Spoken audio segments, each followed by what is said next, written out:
Okay, so last week, you guys, or not last week, last session, you basically went ahead and continued on down the path once you had left the Ooze Temple or whatever it was called, whatever you guys would want to call it.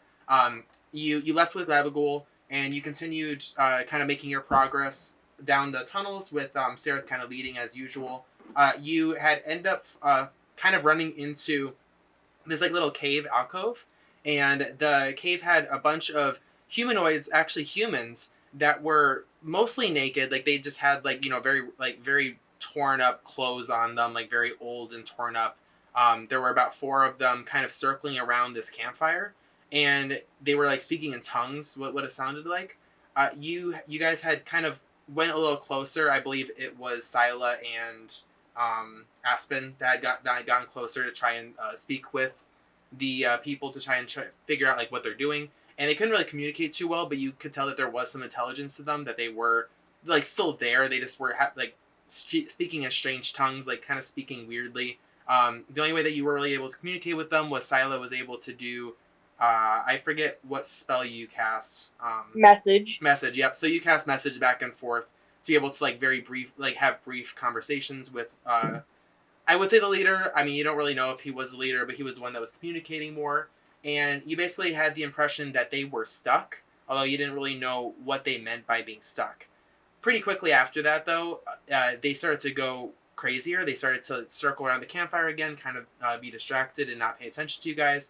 And that's when a Wendigo had jumped out of this like little cracked alcove in the wall, and a fight had started where you basically had to try and fight the Wendigo, as the humans were also kind of like enthralled by its like allure of a sort. And they tried to attack you guys, but I believe Aspen had knocked out half of like most of the humans, and then she also knocked out a couple of you guys. So it really came down to Ramsey and Crow. Like you were the only two that were actually fighting the Wendigo, because everyone else was asleep or running, like basically hiding behind Glabagul. Um, and you both did a really good job. Like it definitely was a hard fight because it was just the two of you, but you were able to successfully defeat the Wendigo, and you didn't. You only killed one human, which was good. The rest of them had run off, except for the one that was talking to Sila. You kind of just left him bound up in a rope with no one else around him. You kind of just left him hanging for the most part. But I mean, hey, that's probably fine. So after the fight, you had heard like slow clapping, and a Darrow had kind of appeared like from around the corner. You hadn't noticed him before, and he called himself Y. He kind of identified himself as a servant of the Society of Brilliance. He kind of described that they were a group of people from the Underdark that were trying to figure out like what's going on, why there are these demonic presences around, as much as they are. He was asking you guys kind of if you had experienced any demonic sightings, and you pretty much told him no. He was interested in going back to Slubadop, and y'all had said, yeah, totally do that, even though you know that it is underwater after being attacked by Demogorgon. And so, but before he had left, he kind of gave you a little bit more information about like where you should go next. Like you told him that you were kind of heading towards Gracklestug, and he seemed pretty happy about that. He said that's definitely the best place to go from here. He had also told you that you can speak to one of the other associates, Skriz, another person from the Society of Brilliance. He said that Skriz would be able to help you potentially with your illness that most of you have. And he also answered some questions with Crow about whether or not there are any other Warforged in the Underdark. He did mention that there had been sightings of them in the Labyrinth, which is a very large area of the Underdark that's basically a giant maze. And he also kind of, in good faith, to kind of asking you guys, hey, next time we meet, or next time you meet another Society of Brilliance member, if you see any of those demonic presences or anything interesting, to please let them know. And in exchange, I'd like to give you a token of good faith. And he had given Ramsey a instrument, which ended up being a instrument of bards, and that comes with a lot of neat little things that I'm sure Ramsey will be able to experience as we continue on the adventure. But that was the very first big magic item that your group has received so far this campaign. and it was a token of good faith.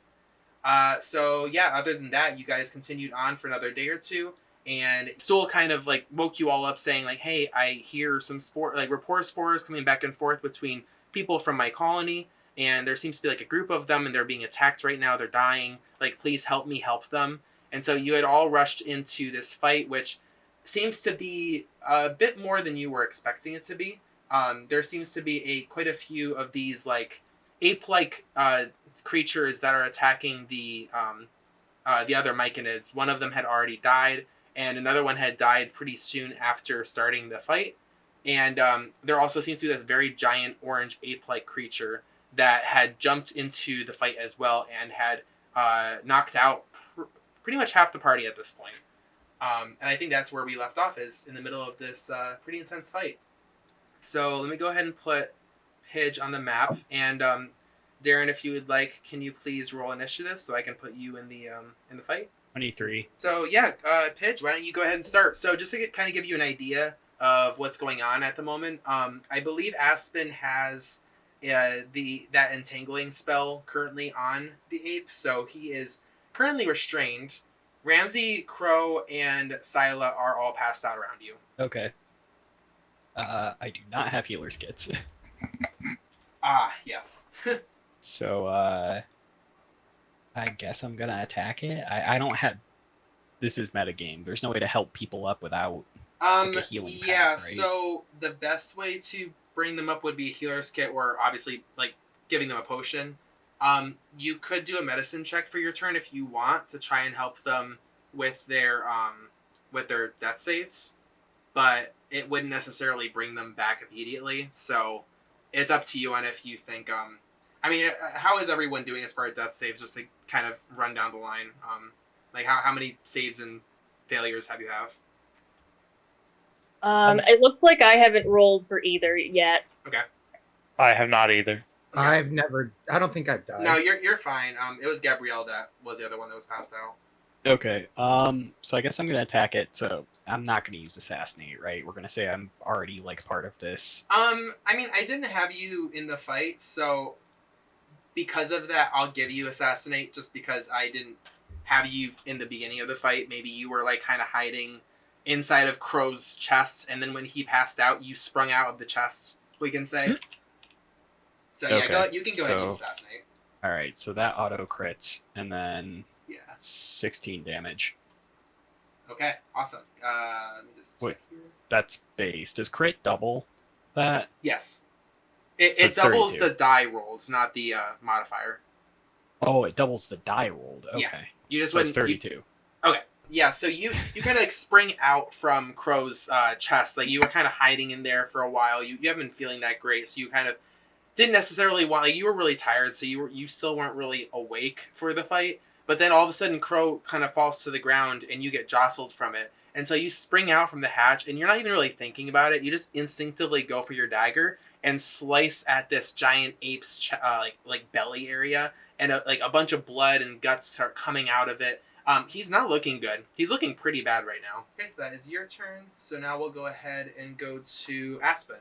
She's kind of close to this thing, so I'm going to assume she's probably going to use her hand axe, even though it has a -1. Yeah, we'll go ahead and use a hand axe attack on this ape. He's not looking good, so why not? So she tries to use her hand axe. She doesn't really use it too often, so it kind of just like she tries to hit him. He's entangled, so you think it would be easy for her to be able to just like kind of slash him in the back, but he's still, even though he's really hurt, he still is kind of spry for how big he is. So she just misses pretty badly. Okay, so that is Aspen's turn. So Crow, can you roll a death save for me? I got a nat 20. Okay, First roll of the day. that is 2 successes. Nice. All right, so that is your turn, Xavier. So you currently are surrounded by a bunch of those like little ape-like. Oh yes, creatures. I remember. Yeah. Oh, and Darren, just to kind of mention, as far as the terrain is concerned, the really big mushrooms over here, you wouldn't necessarily be able to go past them. Like they're pretty big, so you'd have to go around those ones. But these like smaller ones, you could definitely kind of like climb over. It wouldn't be too difficult for you to do that. Just to kind of tell you as far as terrain is concerned. Okay. All right, yeah. So Xavier, what do you want to do? Attack the one in front of me. The one to the north of you. To the Okay, right, yep. I guess. That is in front of me, but it's to the right. Yep. Ooh. Oh, 13. I read 3, but it's 13. Yeah, that hits. 8. Okay. Yeah, you kill it. Whoop. Yeah, so it looks pretty damaged. So you were able to kind of slash it with your greatsword, is it? Mm-hmm. Yeah. So you slash it with Yeah. the greatsword, and the head just lops right off. Ooh. Souvenir. Okay, so that is your turn. Next up is the Orange Ape. So he is currently ensnared. I'll go ahead and do the damage dice first.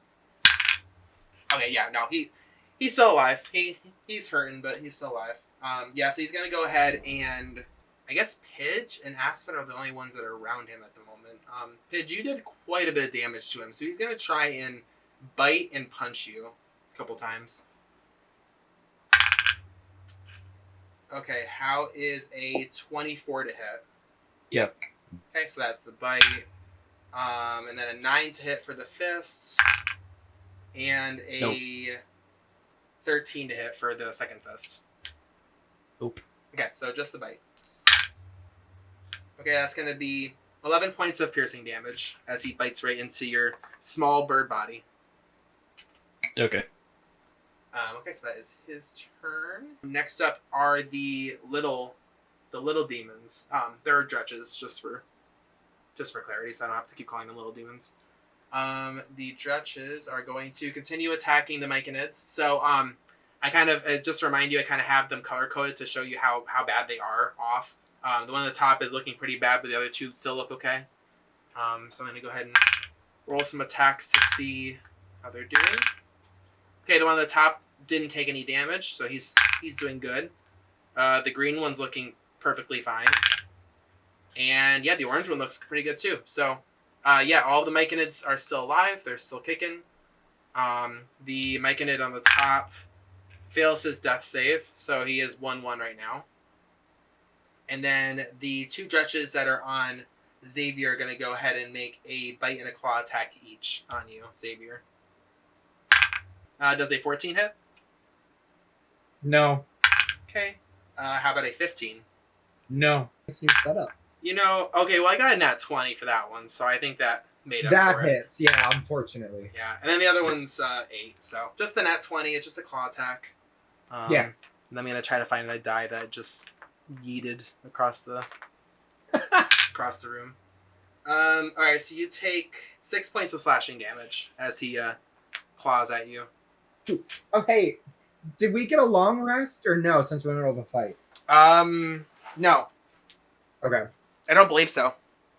Oh, wait, Okay. yes, you did. You did. Oh. You had a long Okay. rest. Before the before it. fight, we had a long rest. Yeah. Sila, go ahead and make a death save. Boy, will I. Theo, you got one failure. Ramsey, why don't you go ahead and take your turn now? You'll have another turn here in a second, but I'll go ahead and let you kind of make up that turn that you missed. So you have a death save to make. Oh, that's what I'm doing. Yeah. Okay, let me. Yeah, we're all just lying around unconscious. Yep. Did you make any before tonight? I can't remember. I don't have any marked down, so I don't think 16. That's good. Well, that's a good start for the night. Yeah. All right, so that was your turn, and then Gabagool. Oh yeah, he engulfed the one dredge. So I guess that dredge should have taken some damage, huh? Let me just roll his damage real quick and see if he's not dead. Don't mess with Gabagool. He can kill you easily. He just dissolves you. There's no, He just did 20 points of acid damage to this dredge, which I think killed it. Oh yeah, that killed him. He just dissolved in 2 seconds. He was in there and he was gone. He's just another skeleton. Hey, Gabagool has a skeleton in him again, so that's cool. Gabagool, he kind of, finished off that killing of the dretch, and he's going to... So he'll come over to you, Xavier, and he will use his pseudopod attack on the one dredge up here. I thought you were gonna say he's gonna attack me, and I was like, ugh, Glabagool, no! No. Alright, so Not he's gonna... me! I'm a friendly! He's gonna throw a pseudopod at the Dretch, and it's going to miss. Yeah, he kind of used up all his energy to like get there, and then he just kind of like flailed his pseudopod a little bit, and it just went over the Dretch's head. He's like, I'm sorry, I didn't want to hurt you. It's okay. Pidge, top of the round. Yeah, that ape is not looking good. Well, here I go stabbing again. That's a 19 to hit. That hits. And how do you kill him? Because he had 2 health points left. I imagine I'm still just kind of lodged in his chest, and I use the daggers to climb up to his face, and then I stab him in the eyes. Oh, man. Yeah, you do that. Yeah, so you just kind of climb up, and it's kind of like how hikers use those, like the pythons, I think they're called. When they're like climbing up, you're using your daggers to do that, and then you just kind of like fly for like a second so that you can puncture both his eyes with both of your daggers. Aspen is going to... She'll probably use her longbow now because the enemies are a little bit more range. So she'll use her longbow to attack the one to the left of Xavier. And she gets a 21, which hits. Oh yeah, and she does 10 damage. 10 piercing damage. Alright, so that is Aspen's turn. Ramsey, go ahead and make another death save. Alright, got another success. And then Crow, make another death save. Another nat 20. Yeah, I think, yeah, with another nat 20, you wake up and you're looking around, you're kind of like filled with adrenaline all of a sudden, but you notice that like the big giant ape has been killed. Like he's just lying there with like blood seeping out of his eye sockets. You do notice that there is still quite a few of the Dretches left, but I would have potentially given you like a quick round of something, but because they're so far away, I don't know if like you... Do I have my bonus action? Yeah, I'll give you the bonus action because you crit again. So yeah, you could definitely move your spirit weapon. I'll move my weapon and make an attack on something. Yeah, which Dretch do you want to attack? This one. Cool, go for it. Oh man, I wish it was another nat 20. It was not. That would have been... That would have been nuts, right? Yeah. Yeah, so 16 to hit. 16, yeah, that hits. 9 damage. Yeah, you kill it. So yeah, you wake up and you instinctively send your spirit weapon and it just slices right into the chest of this Dretch. This big guy died, right? Yeah. Okay. He's only on the field still because he's he's just so huge. I don't want to leave his body. You can see the X though, right? Over his body? Yeah. Okay, good. Yeah, that was a very good turn on your end. Okay, so that was Crow. Xavier, you have one more Dretch in front of you that's not looking so great. Actually, wait, no, he's looking fine. You haven't touched him yet. I'm gonna try and attack him. Yeah, go for it. 14! Yep, that hits. 11. Yeah, still up, but that was a pretty good hit. You got a pretty good wound in his shoulder. He's not looking great. He's dead. The Dretches. I'm gonna roll. These Dretches, I don't think they're intelligent. Yeah, they're not intelligent whatsoever.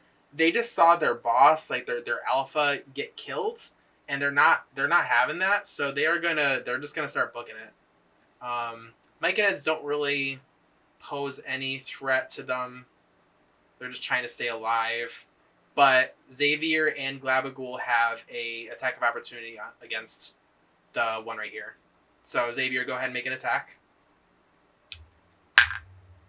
Glabagool hits with his pseudopod. That won't save me now. 7.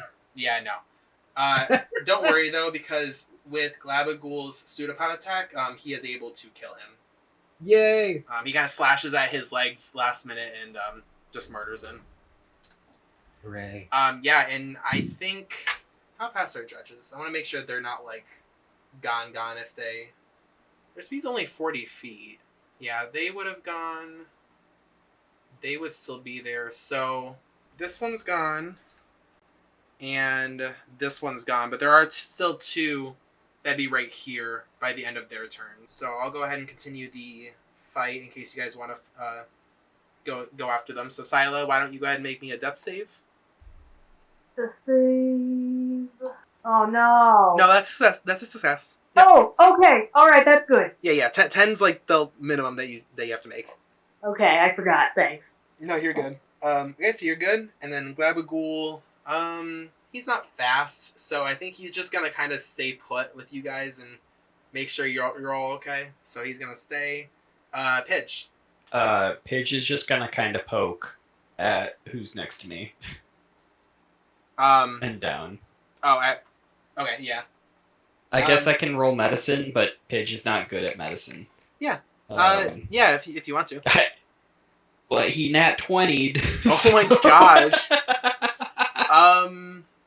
Wow. I mean, what was Gabrielle? Gabrielle, you were at 2 successes. So yeah, I think with an nat 20, you're able to kind of figure out ways to like help stop some of the bleeding. And yeah, Ramsey, you're back. You're up to 1. Hell yeah. With a nat I am 20. awake. Yeah. Yeah, that was a good medicine check. You're not good at medicine, my foot. Once again, Silly. the group believes slapping someone awake is an appropriate form of resuscitation. I think Aspen's gonna go ahead on her turn and shoot another bolt at one of the closer ones. And yeah, she gets a 7, so she unfortunately misses with that one. So that's Aspen's turn. Ramsey. Oh, Ramsey, you're up. So yeah, is there anything that you want to do as you see the judges? You kind of wake up and you look around. You see the Orange Ape is dead next to you. And you look back over to the Myconids, and they all seem to be fine now. Except the Dretches that were attacking them are almost they've almost fleed. So is there anything that you'd want How to far away are they? do? To you, they are 40 feet, 45 feet. Oh, I think I can viciously mock them. I'm gonna give it a go. Let Okay. me see if I've got the distance for that. Yeah, I can get them. I'm gonna viciously mock them. They can do that save. Vicious mockery. All right, it's wisdom save. And I'm gonna yell, "Yeah, run, bitches!" He got a 15. That saves. So you just yell that, and they don't really care. Okay, so that is your turn, Crow. Is there anything you'd like to do? Yeah. I'll cast Bear the Dying on anyone who's dying. It's not dead. Sila's the only one that's passed out right now. Yeah. I'll do that. Okay, you're back to 1. That's my bonus action. Oh, that was your bonus. Thank you. Okay, so you won't be able to use your spear weapon then. Yeah, that's fine. And for my action, I'll cast Healing Word on whoever looks the most. Well, actually, is this Myconid dead, or is it dying? Yeah, he was dead before you guys got there. Okay. The one that was dying actually made his last save, so he is back to 1. Okay, I'll just heal myself then with. Oh no, I can't cast Healing Word. That's a bonus action. All these bonus actions. Yeah, I have bonus actions. I don't have actions. Yeah, that's all I'll do actually. Okay. So that was your turn, Xavier. Is there anything that you want to do to? Like, do you want to chase after the Dretches? Or are you just staying put, making sure everyone's okay? I'm gonna stay put and make sure everyone's okay. I guess I could do lay on hands. Who looks like the worst? I guess. I mean, me and Sila have 1 health each. Yeah. I also have 1 health. I mean, several people just got up. Yeah. Yeah. Who's right behind me? Is that Aspen? That's Aspen. Yeah. I'll guess I'll go over to Sila. Where's That's Ramsey. Where? Oh, I'm Ramsey's the confused. orange looking one. Who wants it? I don't like taking. I mean, like narratively, like it probably would make more sense to go to Mamsme since she's right there. But like that would be up to you, as Xavier, if you would go to the nearest person that needs it, or if you would pick someone else. Person who needs it. Okay, Make it easy. so Mamsie then. Mamsie. Okay. So how much healing are you giving Mamsie? I'm casting it at a 2nd level.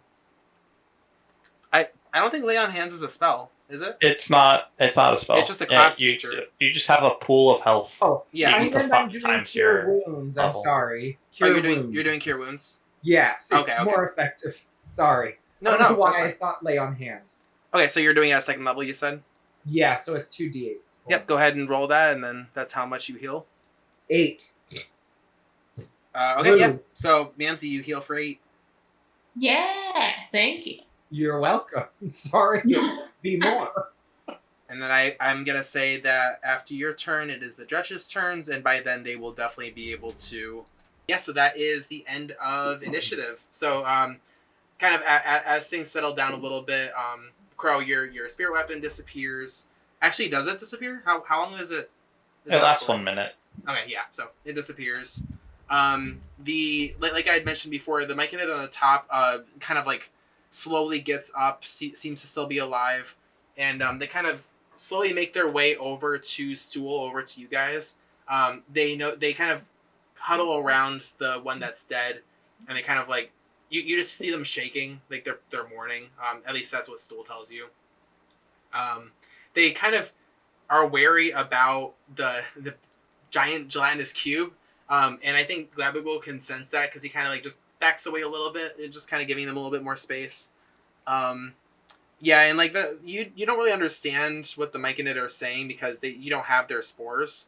But Stool kind of just tells you that yeah, they're just mourning the loss of one of our clansmen. But thank you guys for helping. I didn't expect it to be that big of a fight. Like I didn't expect them to be that dangerous. That was scary. I wonder why they did that. I don't like. Do you think it might have to do with that person was talking about like demonic presences? Like those kind of looked like demons to me. I mean, I don't know why else they would do it. Yeah, Sarah definitely kind of pipes up and goes, yes, well, I think I've actually seen those smaller ones before. They're called dretches. They're not exactly powerful, but they're definitely a nuisance when they're in herds like that. Never seen something like that Orange Ape before. It seems like a stronger demon. Must have been in control of them or something. But it does kind of seem like they're organized, aren't they? Do I know what the bigger guy was? Yeah, go ahead and make a nature check. 6. Neat. 6. Yeah, you don't really. You would know what Seraph just said. Like it looked like a demon, kind of acted like a demon, but as far as what kind of demon it was, you don't really know. Alright. I think you have knowledge of a lot of things, but I don't know if demons have necessarily been like a top priority for you as far as like your background. At least not that you remember. So yeah, it's not really sure. But yeah, you see the Myconids kind of like shaking again. They're kind of like you can kind of get the nuances of their movements as they're speaking to Stool, because you've seen Stool make the same kind of kind of animations as he's speaking within your minds. And Stool kind of like speaks back to all of you and says, yeah, so my clan, they said that they were traveling. They're pretty far from Neverlight Grove, and they said that they wanted to try and find some. I don't know. Like they seem like they've been kind of confused. Like they didn't necessarily mean to go out this far, but they kind of found themselves here, and yeah, they're kind of just, I guess, collecting resources for. Wait, what did you guys say? I guess there's a big wedding happening in Neverlight Grove, and they're getting ready for it. Ooh, I love weddings. Yeah, I don't Yeah, really. that sounds great. I mean, There's a wedding? Who's getting married? I guess I'm so. a cleric. Huh? If That's like true. they're not really. Yeah. Oh, okay. I don't really know who is marrying. I'm gonna guess it's probably Severin Basidia. Basidia. Yeah. Probably Severin Basidia. She's definitely like one of our top people in our clan colony. I'm assuming it's her because they're talking about her as if she's a very big presence. So that's my guess. I mean, wow. You want us to take you to said wedding? Do you need help getting there? Well, I did want to get home. It seems like it's a big event. I don't really. It's been a while since I've been home, so I don't really. I guess I'm a little lost as far as like what's happening, but yeah, I would like to get there. I mean that's the plan, right? To get to my home at some point. You guys up for a wedding? I am. Just remembered that we have a infectious disease that is, well, I don't know. It's not infectious, but a terrible disease that's killing us slowly. I mean, you remember why telling you that if you go to Grackle Suit, which is on the way to Neverlight Grove, you might be able to get that cured by the person from their foundation. Yes. So- Oh, it's on the way. Okay. Yeah, let's it's do that definitely on the then. way. I ask if we can take a rest because I'm really hurt and I need to repair. I mean, it's fine by me. Sarah says, like, I think we're all pretty tired, aren't we? Yes. Yeah. So yeah, like, seems like this is a good enough area now that the demons are gone. The Myconids definitely like kind of speak a little bit more with Stool. Still doesn't seem to like tell you guys what they're talking about. It seems like it's kind of just between their clan. And after a few minutes, they do kind of start to wander off in the direction that the Dretches had gone. Seems to be like, and Stool tells you, yeah, they're heading back home. They're taking the one that had deceased, and they're gonna marry him. But yeah, I was thinking of going with them, but I don't know. I feel like you guys are gonna keep me safer, so I hope that's okay. That I'm still having you guys help me get home. Gonna scoop him up and say, "I'll be here for you." I was only recommending a short rest, but we could take a long rest. That's what I figured you were saying, was a short rest. Yeah. I mean, it's up to you guys. Because I mean, I think we just took a long rest. Yeah, I don't know if you. I mean, unless you want to spend the whole day and then a long rest, like that wouldn't really make any sense if you No. if you did anything else. Pidge re-enters Crow's chest cavity and closes it behind him. I love that I It's made like that a a front thing. door. I just imagine him getting in and going chirp and like slamming it, and like a little sign pops out that says "Do not disturb." I love that I made that a thing spontaneously. Okay, yeah. So you guys are gonna take a short rest then in this area. I'm gonna walk over to Crow's chest door and just kind of knock on it and be like, Can I help you? "Hello." Where did he go? Is he just like? I'm kind of like looking all around Crow. Like, do you have like a magical room in there? Where does he fit? Yeah. So go ahead and roll your hit dice if you have any. I mean, you should all have 3 because of your level and because you haven't taken a short rest so far today. So yeah, just to remind you again, you can roll up to 3, up to your level. You don't have to roll all of them. But you might be rolling That all of them sucks, though. Theo. Yeah. So How while did you I roll? guys, Wait, how did I roll a 1 when I have a d6 plus 1? you put a ±1. It looks like. Oh, okay. I'm gonna fix that and I'm gonna count that as 2 HP. Yeah, I would too. Well, I rolled an 11 and I'm at 19 out of 25, so in no way do I need 11. How do you get a plus? Do you add your constitution when you're doing them too, or is it just the roll? Oh yeah, you do roll plus Constitution, so I guess that would be a -1 for you. Oh no, that really sucks. Yeah. Okay. Yeah, that didn't make any sense for a second, but you're right. I think the Yeah. I think roll 20 adds the Constitution by itself. That's why Yeah, it looks that like sounds right. Yeah. I've just never had negative constitution when I've rolled my hit dice. The joys of being a sorcerer. Oh, that's great, honestly, because that is an extra 6 health on top of what I rolled. Nice. So I'm just gonna pick up Stool and tuck him in my little side bag. Like there's probably a little outer pocket. I'm just gonna like stick him so he's just poking out of it and he can just rest in there. Oh yeah, he's definitely kind of shook up by seeing all those demons and his family getting killed.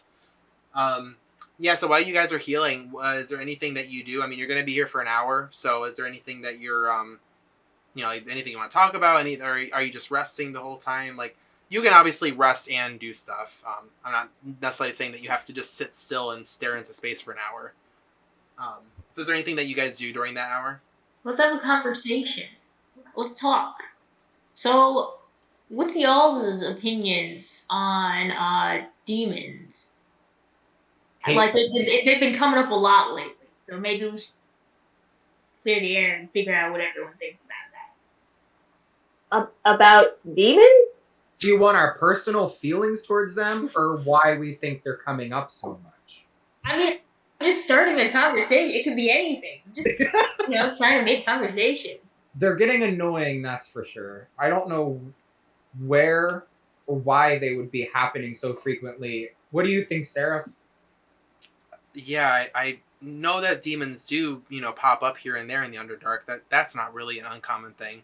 I don't know of any of demon hordes like that. I mean, that was pretty irregular what we just experienced. I don't know if I've heard of that many demons working together, to do something. Because Oh my god, they're getting organized. Well, it did kind of seem like that orange one was leading them. Yeah. Do you think they're getting stronger?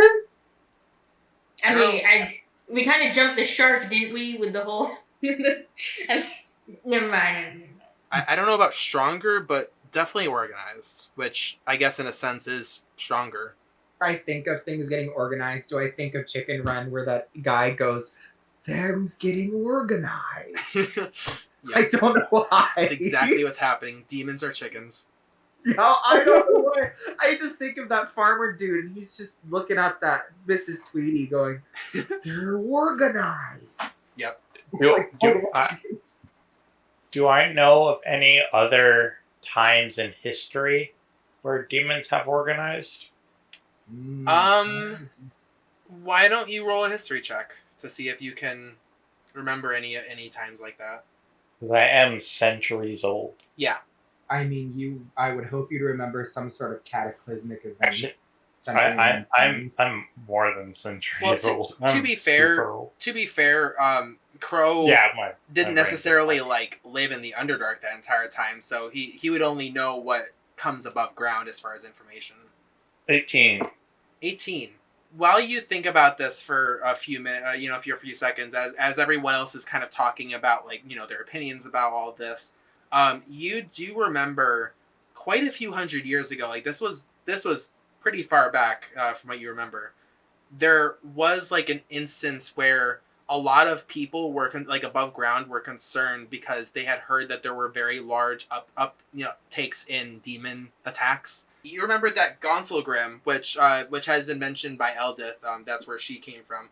You remember Gauntlgrim actually had been attacked by a very large stampede of demons and ghouls, because they have that network that connects to the Underdark, and they had been attacked, and their city had almost gone down because of it. In the process, they have since those hundreds of years, they have built up their defenses pretty significantly. But you kind of remembered that as an example of there was a point, I want to say 300 years ago, that there were a lot of talk about demons, that there were quite a few of them in mass happening. But you don't really know exactly why they did, that you never really found out too much about that. I will say, if you want, roll another history check to see if you can remember specifically why, if there was any mention of that kind of information. 14. I think with a 14, you would remember them mentioning rumors of demon lords, that maybe demon lords are back, but it was rumors because no one believed it. No one really even believed that demon lords exist to begin with. You just remember that it's, I don't want to say it's an old wives' tale, but it's kind of that thing where oh, demons are around, it must be the demon lords, that kind of a mentality. All right, so I tell everybody. You said 300 years ago, right? Yeah, it had to have been at least 300 years ago that this happened. Roughly 300 years ago, demons attacked Gauntlgrim. I was burying the bodies. I heard rumors of demon lords causing the attack. Hold on. You're telling me you know this because you were there? Yes. That makes you over 300 years old. How old are you? I don't remember. Okay, we should come back to that. What about the demons? Does that mean they're like cicadas? Cicadas. They come out only once every 7 years.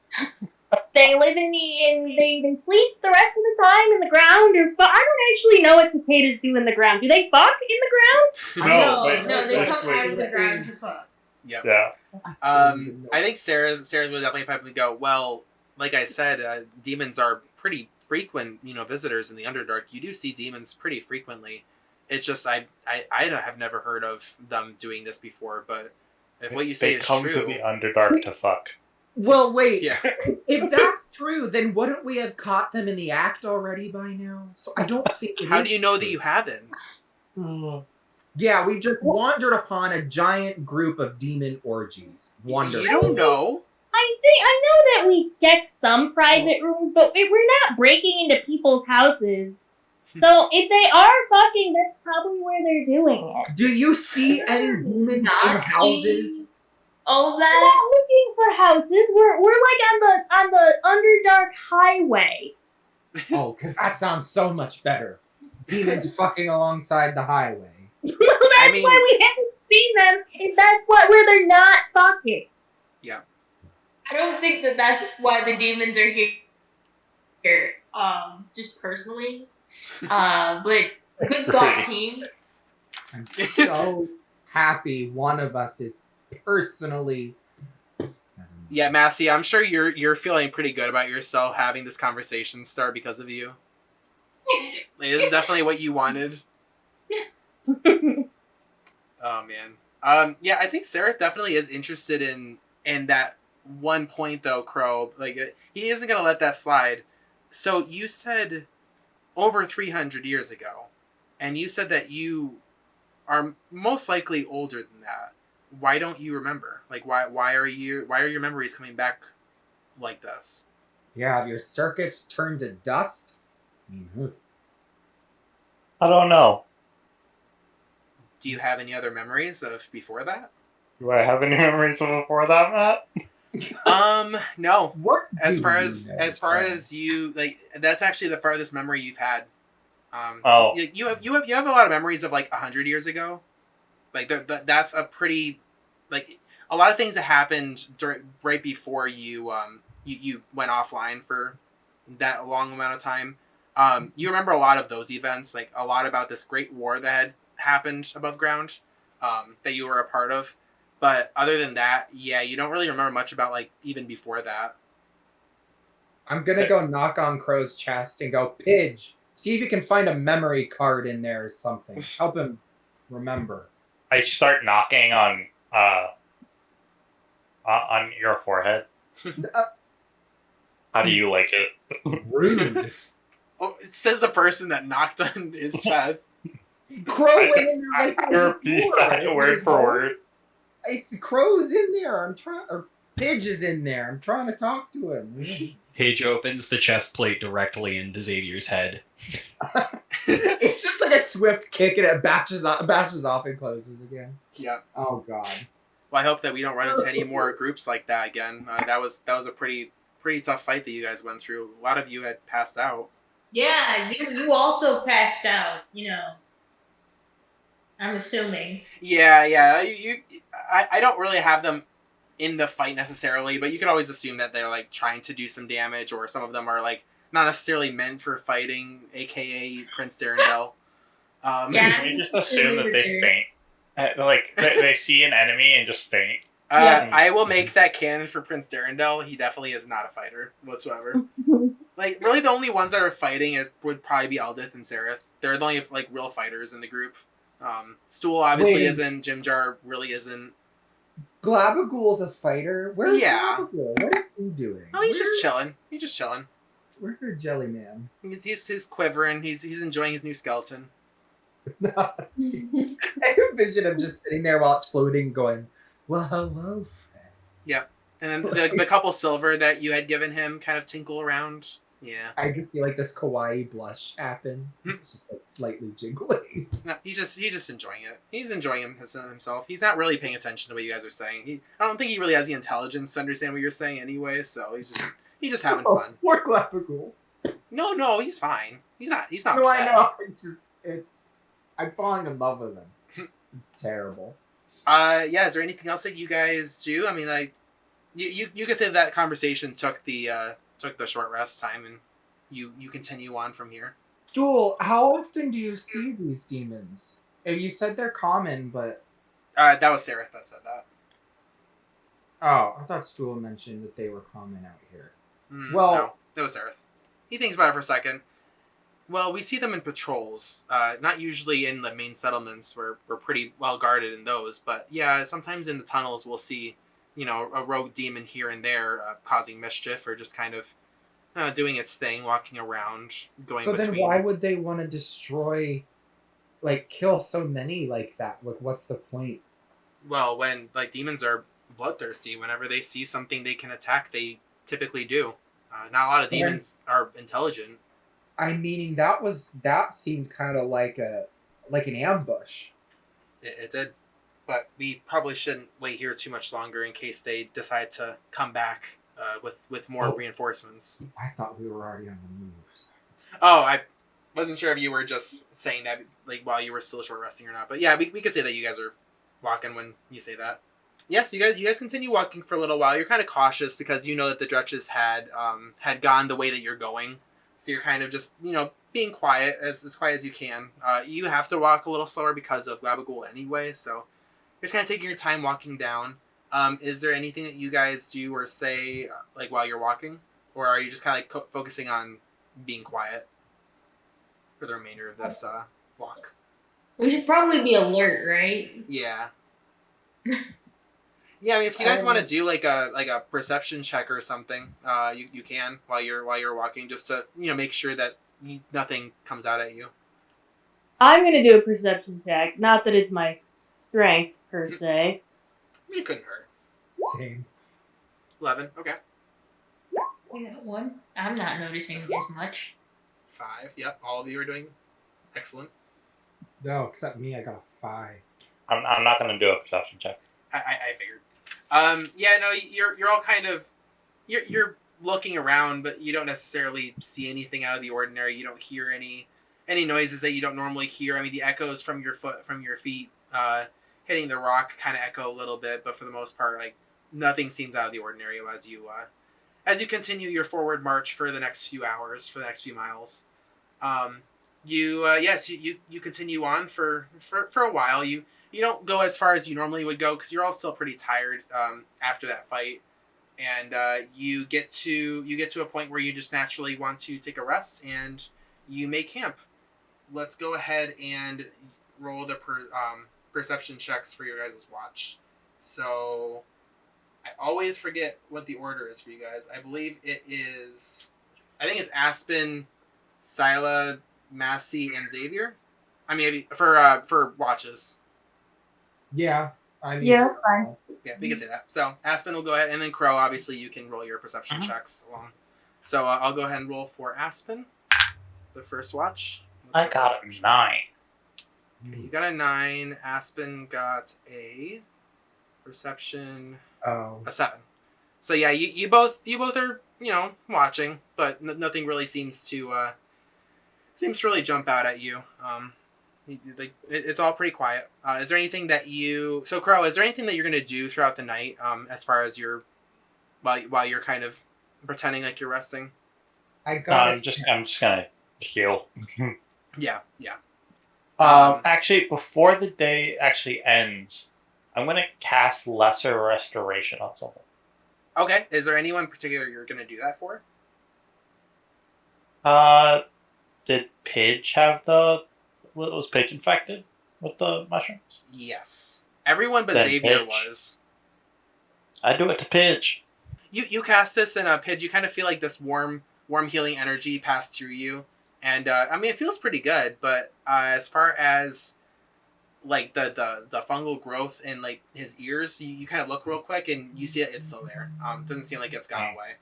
Okay, so you're just healing during your watch, and Aspen, I don't know what she does. She probably just chills during that time. She's probably looking at I don't know, just looking at people, not really paying attention to anything.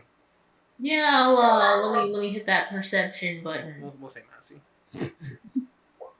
21. Oh yeah, Nice. I'm very perceptive. Okay. Yeah, and then Crow, if you wanna.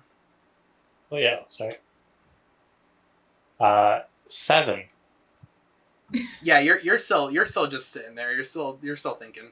But yeah, I mean, Massey, you're pretty vigilant. You're paying pretty close attention.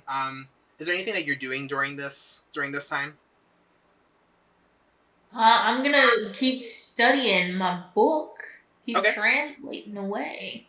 So, last time we talked, I went ahead and told you that you were able to determine the chapter names for the 4 chapters. Mm-hmm. It seems as though for the first little bit, I will have you roll here in a second to see how much you can translate. But it does seem as though when you try to look up the 5th chapter, if you are interested in like looking at more chapter names, it doesn't seem like it's easy for you to be able to translate much past the 4th chapter. Go ahead and roll an Arcana check to see if you can figure out maybe if there's like a reason for that, if it's just because you're still struggling with translating, or if it might be something else. 14. So yeah, with a 14, you would have noticed that you know how to translate at this point like pretty well. Like you have that down pat. But for some reason, once you got to like chapter 5, you couldn't really translate it. Like something's blocking you from being able to do that. Okay. You know, it's not really your translating that's the problem. It seems to be something else.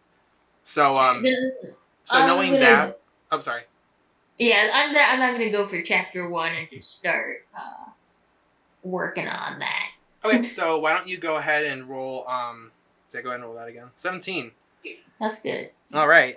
So you are able to translate the first page of the chapter, and this is what you can read.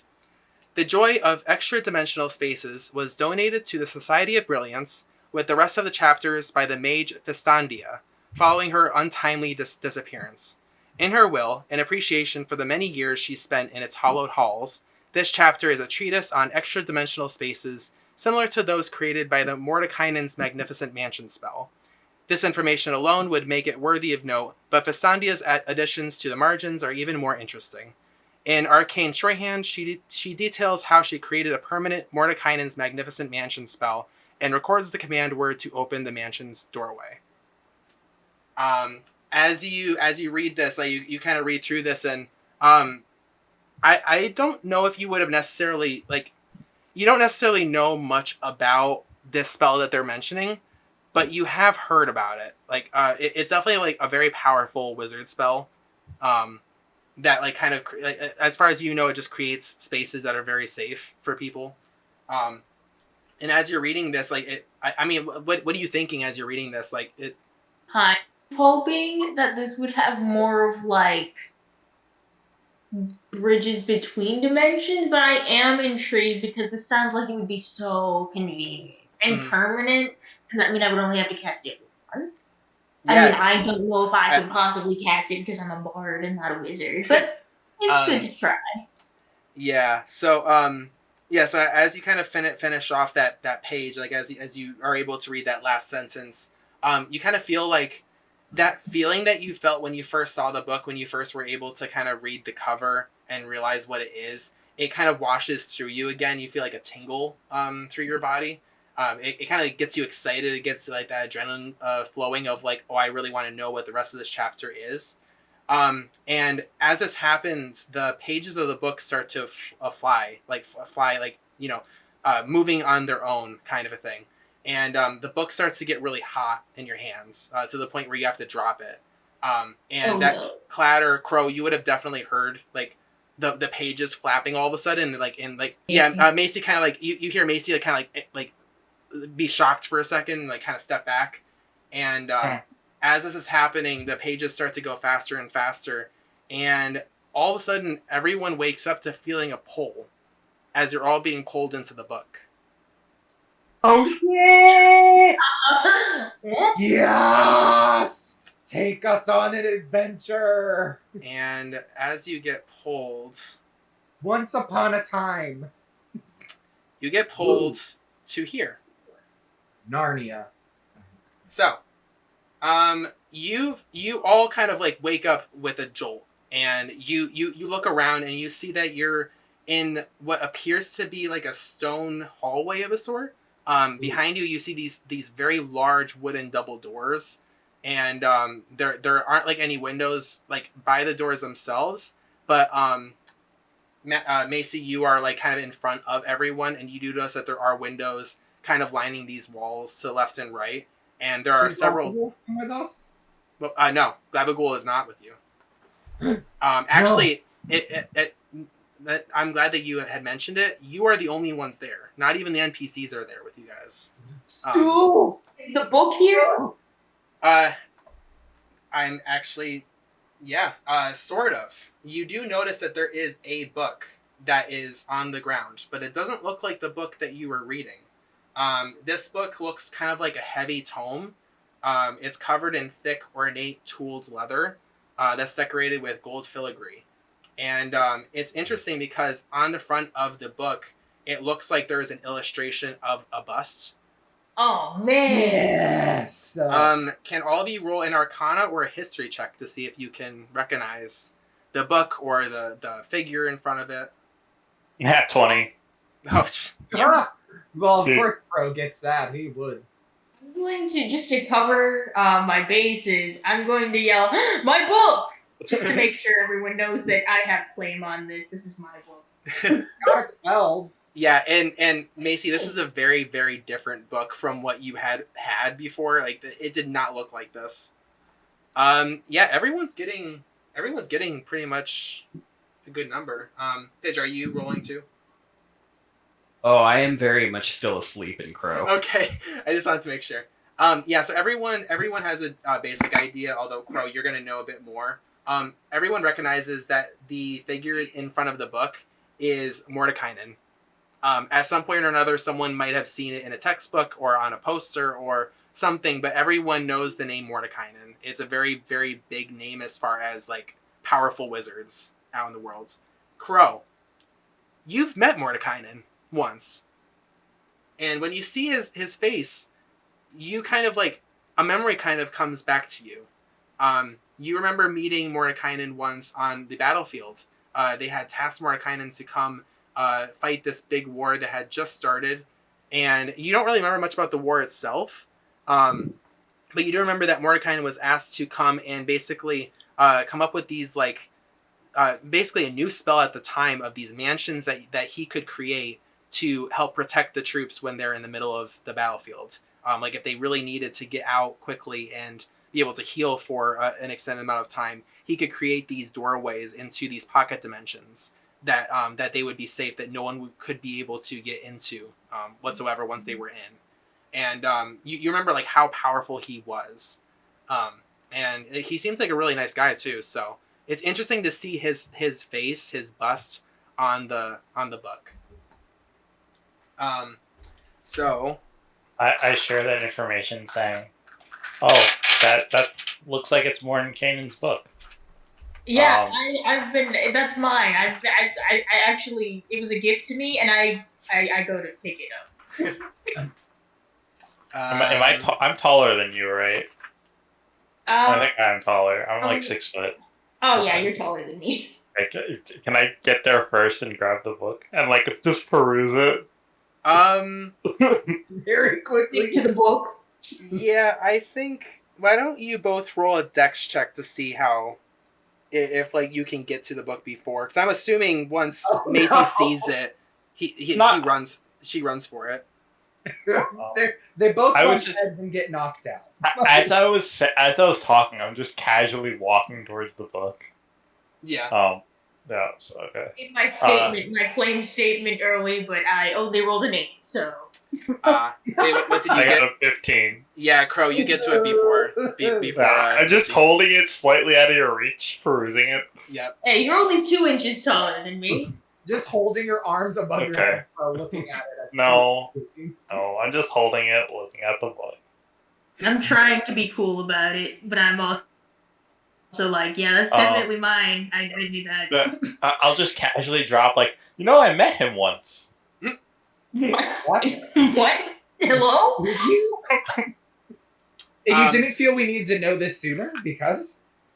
So just to make sure that you were all clear, at this moment, it was the middle of the night when you guys had been sucked into it. I will say that you have the qualities of a long rest. You have your HP and everything, although you will have a level of exhaustion because you weren't able to get a full 8 hours. So you'll just have disadvantage on your skill checks.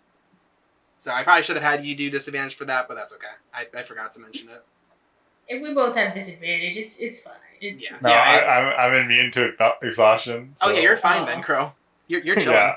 Well, I guess I could own. Oh yeah, 8 is with disadvantage because it has 2 there. It's fine. It's cool. So just to continue on with the description of the area that you're in, it looks like the ceiling has these arches that are 15 feet overhead. There are very long hallways that stretch out to either side of what you can see as like a foyer. There's kind of in the middle of this area, like a stairwell that kind of appears right here going up. And you also notice on the floor that was near the book, a little stone bust of a imp that's just kind of chilling. Don't touch it. What anyway? So yeah, I was reading my book, and we're here now. Might have done some wacky magic. Mordekainen, apparently you knew him, so that's fun. Real great guy. Yeah, I bet. The smart guy, I know that. Very. Impressive guy. I don't feel like this story is informing us very much. I'm a little concerned. Why are we here, though? Where are we? Take a guess, just because, we were, from what I was reading, that this is our magnificent mansion, or Mordenkainen's, or someone's magnificent mansion.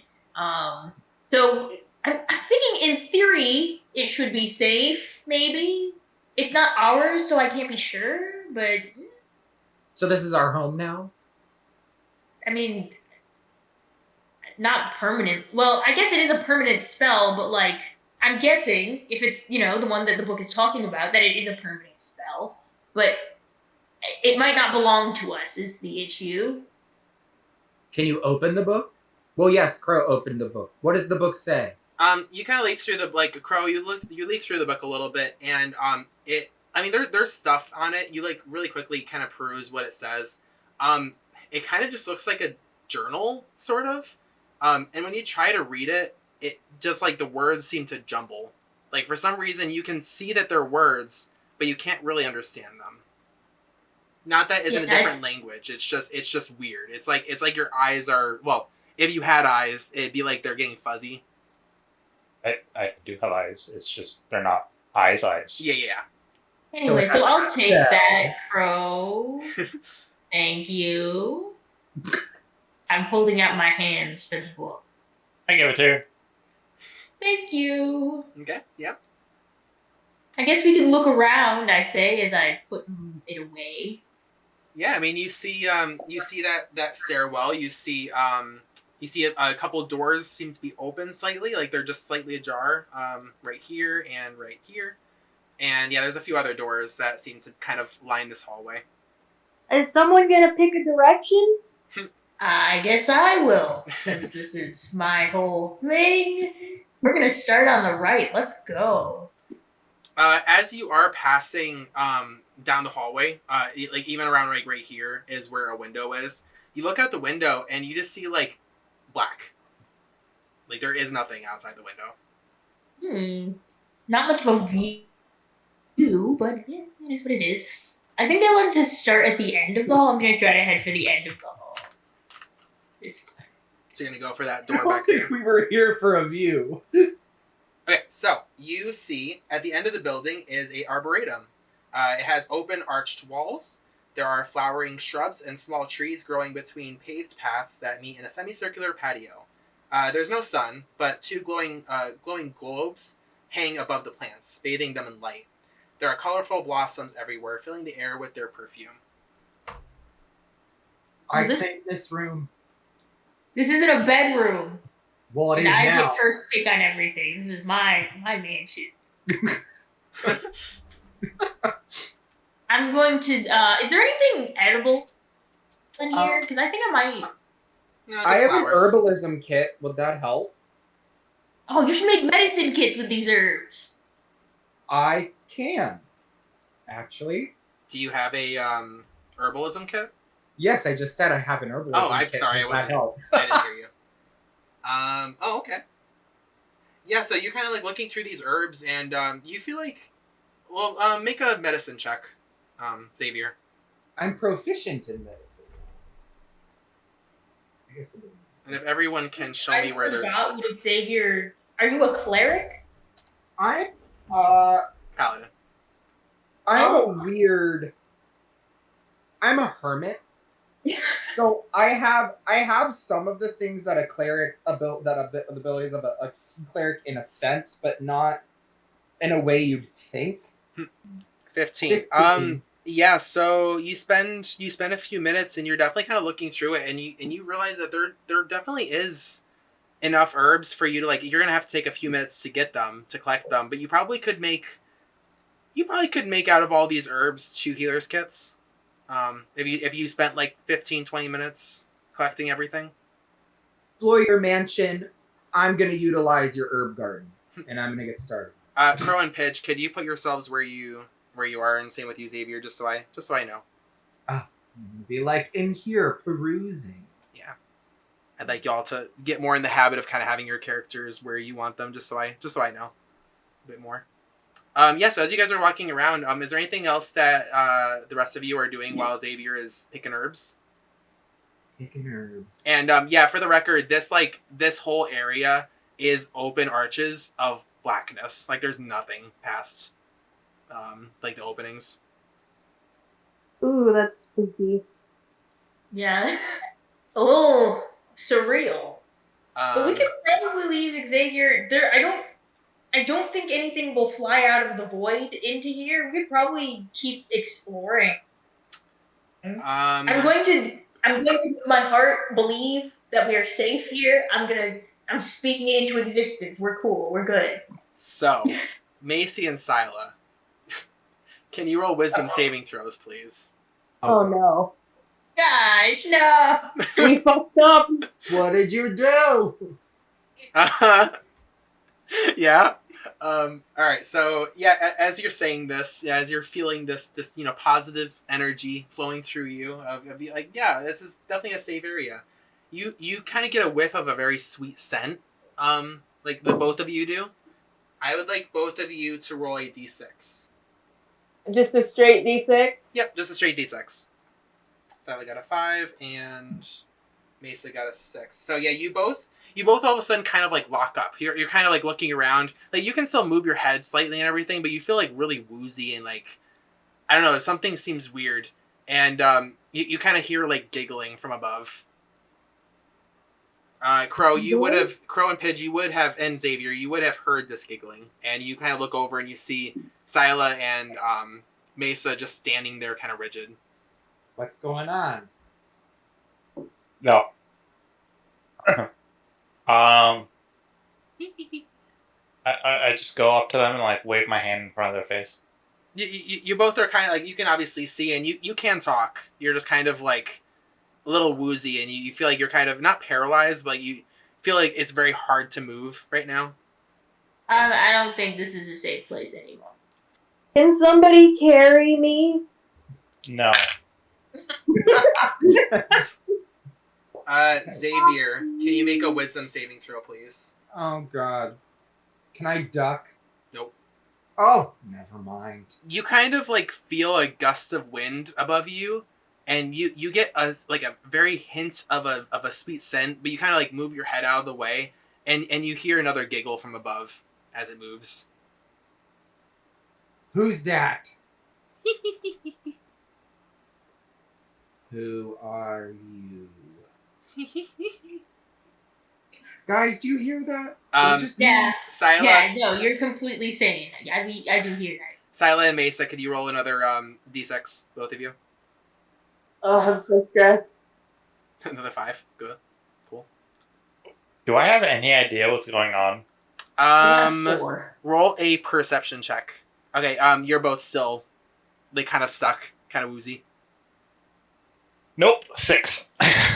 You have no Ooh. idea. I mean, even with a 6, you can tell something's probably in the room. You just don't really know what. Like, just from the giggling itself, you could tell like something's probably here, but you can't see anything. Can I use detect magic?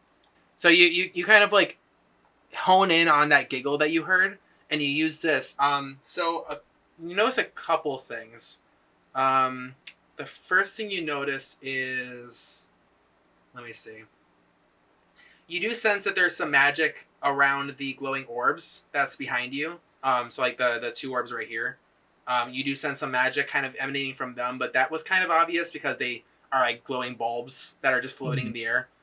You do also get like an orange kind of aura coming right above you and right above Sila.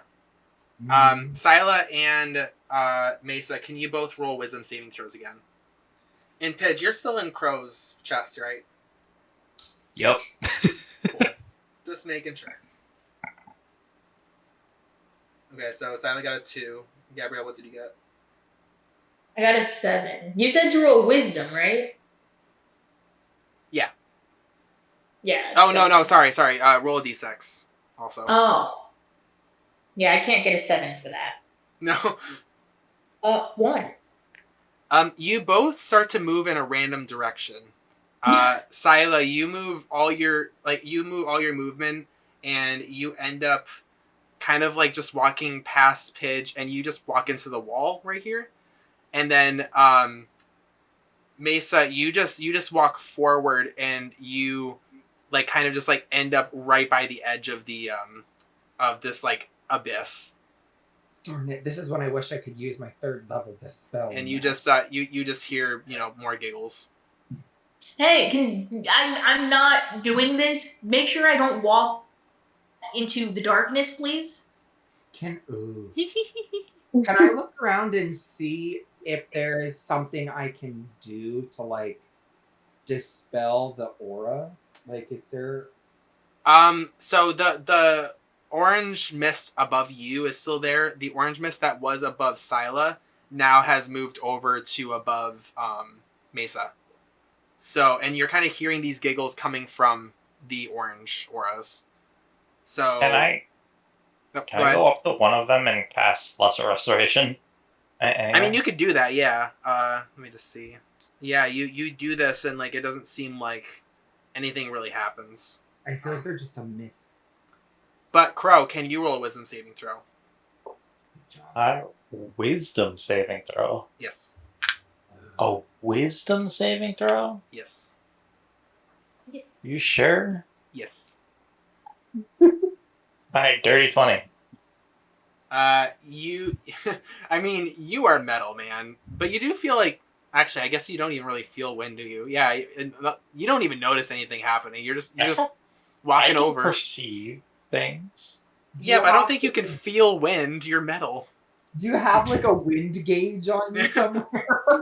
A Xavier. draft goes through the chest cavity. Pidge Yeah. tucks himself in further. Yeah. I have an accelerometer somewhere on my body. Sure, you can sense with your barometers or whatever you have that something changed around you. Xavier, what were you gonna do? So you said that you would have kind of gathered with your detect magic and from like hearing these giggles that whatever, like there are things that are above you and Mesa, and they're probably doing this, whatever it is. Ooh. I might be able to.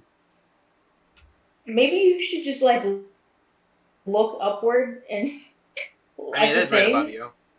That's like great. That always works. Do you think I could use command? You speak a word command to a creature you can see within range. The target must succeed a wisdom saving throw or follow the command on its next turn. The spell is no effect if the target is undead. I mean, here's the thing. You can see the aura, but you can't see it.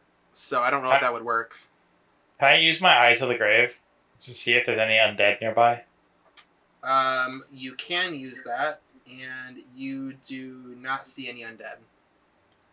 Scylla and Mesa, roll another wisdom saving throw. Maybe we just. Oh my leave gosh. Oh my gosh. Can you both roll d6s again for me? Oh no. We're gonna insta-die in like 5 minutes. Can I cast protection from good and evil on I them? got a 2. Both. Okay.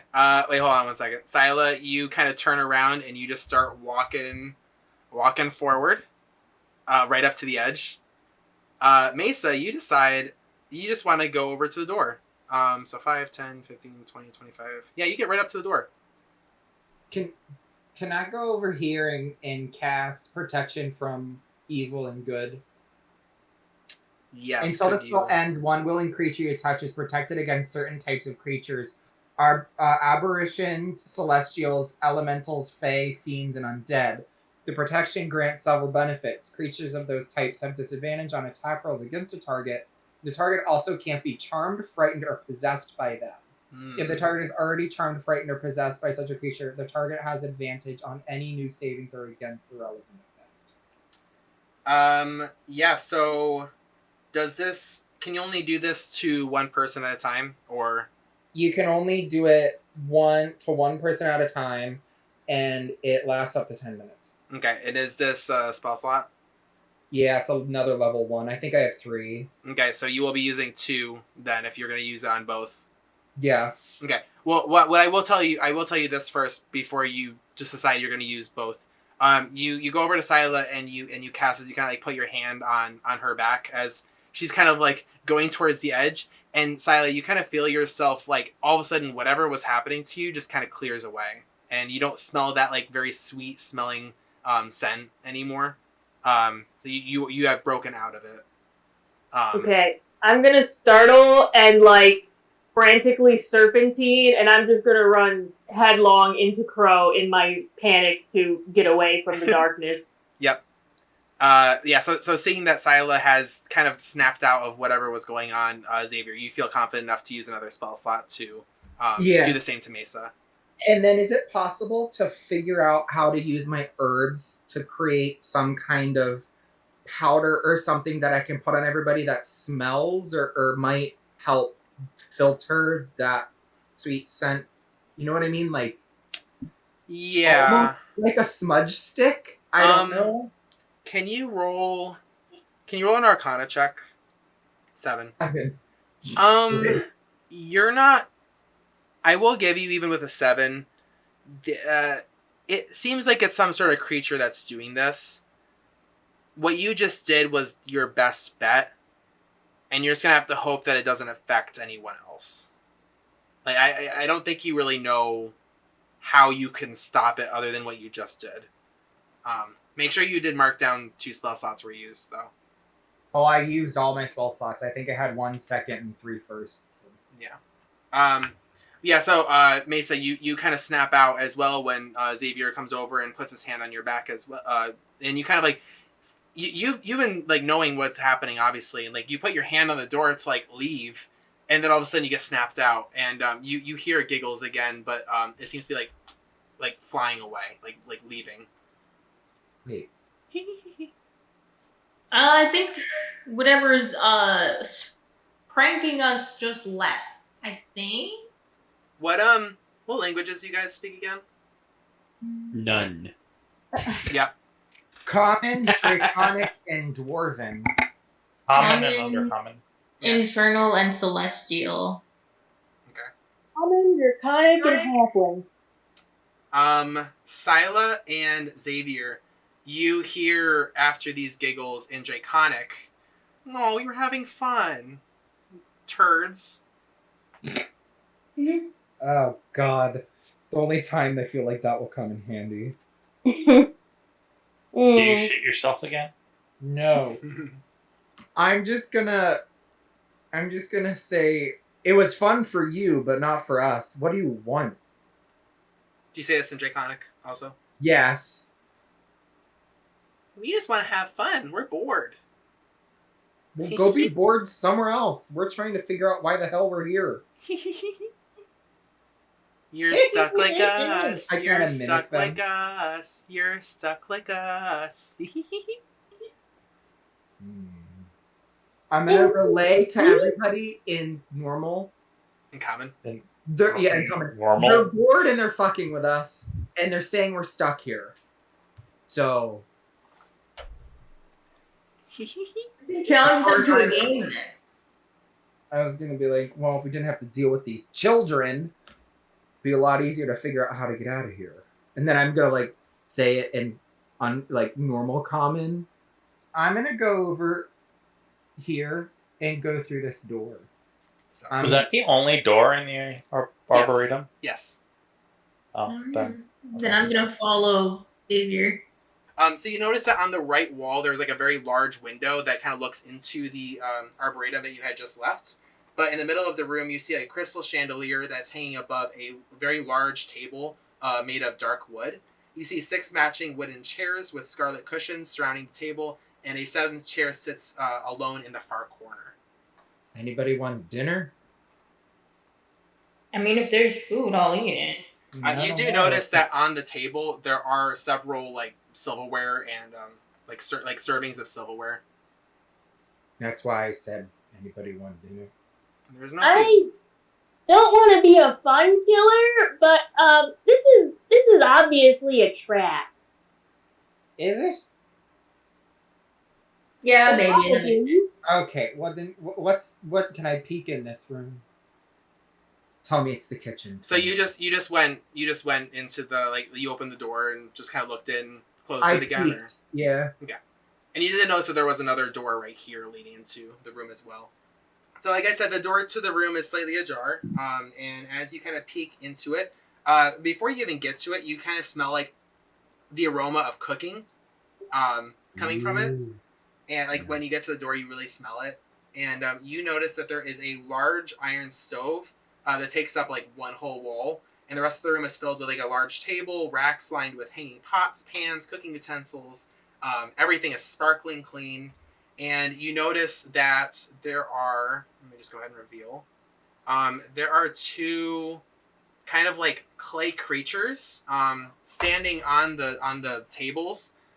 They're both kind of like flapping their wings, and they're like kind of busying themselves with like different pots and pans, and like one's cutting onions, the other one's kind of tossing a skillet, kind of like getting stuff ready. And as you kind of like peek your head in, one of them kind of like looks over to you and goes, "Hey, what are you doing here? Are you our honored guest?" Oh Christ! No. Where are we? Well, you're in the mansion, of course. Would you like some help cooking, cleaning? What? Would you like to have some new clothes made for you? Clothes would be nice. No. I don't want to owe anybody anything. What mansion? Well, the mansion. The mansion? For who? Well, for you. What are you talking about? You're speaking in riddles. We got sucked in through a book, and now we're here, and 2 little floating creatures that produce a sweet scent are picking on us. Why are we here? They both kind of look at each other, and the one on the right rolls his eyes, and on the left kind of snickers and goes, "Well, my name's Cumin. This is Coriander. We're the cooks here, but we do a lot of things around the mansion. We would love to help you in any way that we can." Okay, can you help us figure out why we got in here through a book? They kind of just look at each other and goes, I don't know what you're talking about. Lies. Liza Minnelli. Lies. So one thing I want to mention is that you do notice a little black cat drinking out of a water bowl right here, over by the sink. And if any of you are interested, I'm assuming it's just Sila and Xavier that are kind of peeking out the door at the moment. Can you both roll an Arcana check? I want to talk to said kitty. Oh, 19. Okay, Xavier got a 19 and Sally got a 16. You both kind of... So, in some way or another, and you could tell me if you can think of a unique way of how you would know this information, you can tell that these 2 are homunculi. And with a 16 and 19 on your Arcana checks, you would know that homunculi are made by a magician, and only one homunculi can exist at a time from that magician. So judging by that, you know that there must have been 2 spellcasters that have made these homunculi. I'm gonna slam the door shut with all of us outside, and then I'm gonna turn to the others, and I'm gonna be like, okay, so we're dealing with at least 2 spellcasters. And you would know that they're alive somewhere, whether they're here or somewhere else, because a homunculi can't be alive without their master being alive. What was the guy's name on the book? Mordekainen? Mordecai, yep. Mordekainen. I'm gonna peek. I'm gonna open the door again and go. Who are your masters? They both look at each other kind of confused because you just slammed the door and then reopened it and said that. The cat does not look happy right now. He kind of like is curled up in the corner. Human kind of, let me see. Human goes, well, mine's Festandia. And the one on the right goes, oh, mine's Freya. I'll be like, thank you. One moment. I slam the door again. Yep. And I'm just like, I relay those names and go, do they ring a bell? Do they ring a bell? Yeah, actually, Mesa, you just read in that first page of the book that you translated Festandia's name. Oh. And if you need a reminder on that thing that I had revealed to you guys, you should you should have a folder now that says Demonicon facts and adventure books. You should be able to open that up and see what I had read to you.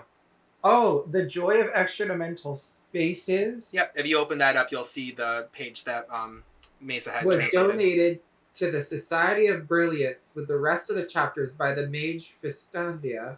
Yep. Following her untimely disappearance. So this is not written in the book that you guys have. This information is only available to Mesa, who had translated it. Oh, so wait. Mesa's the only one that knows this information. Yeah.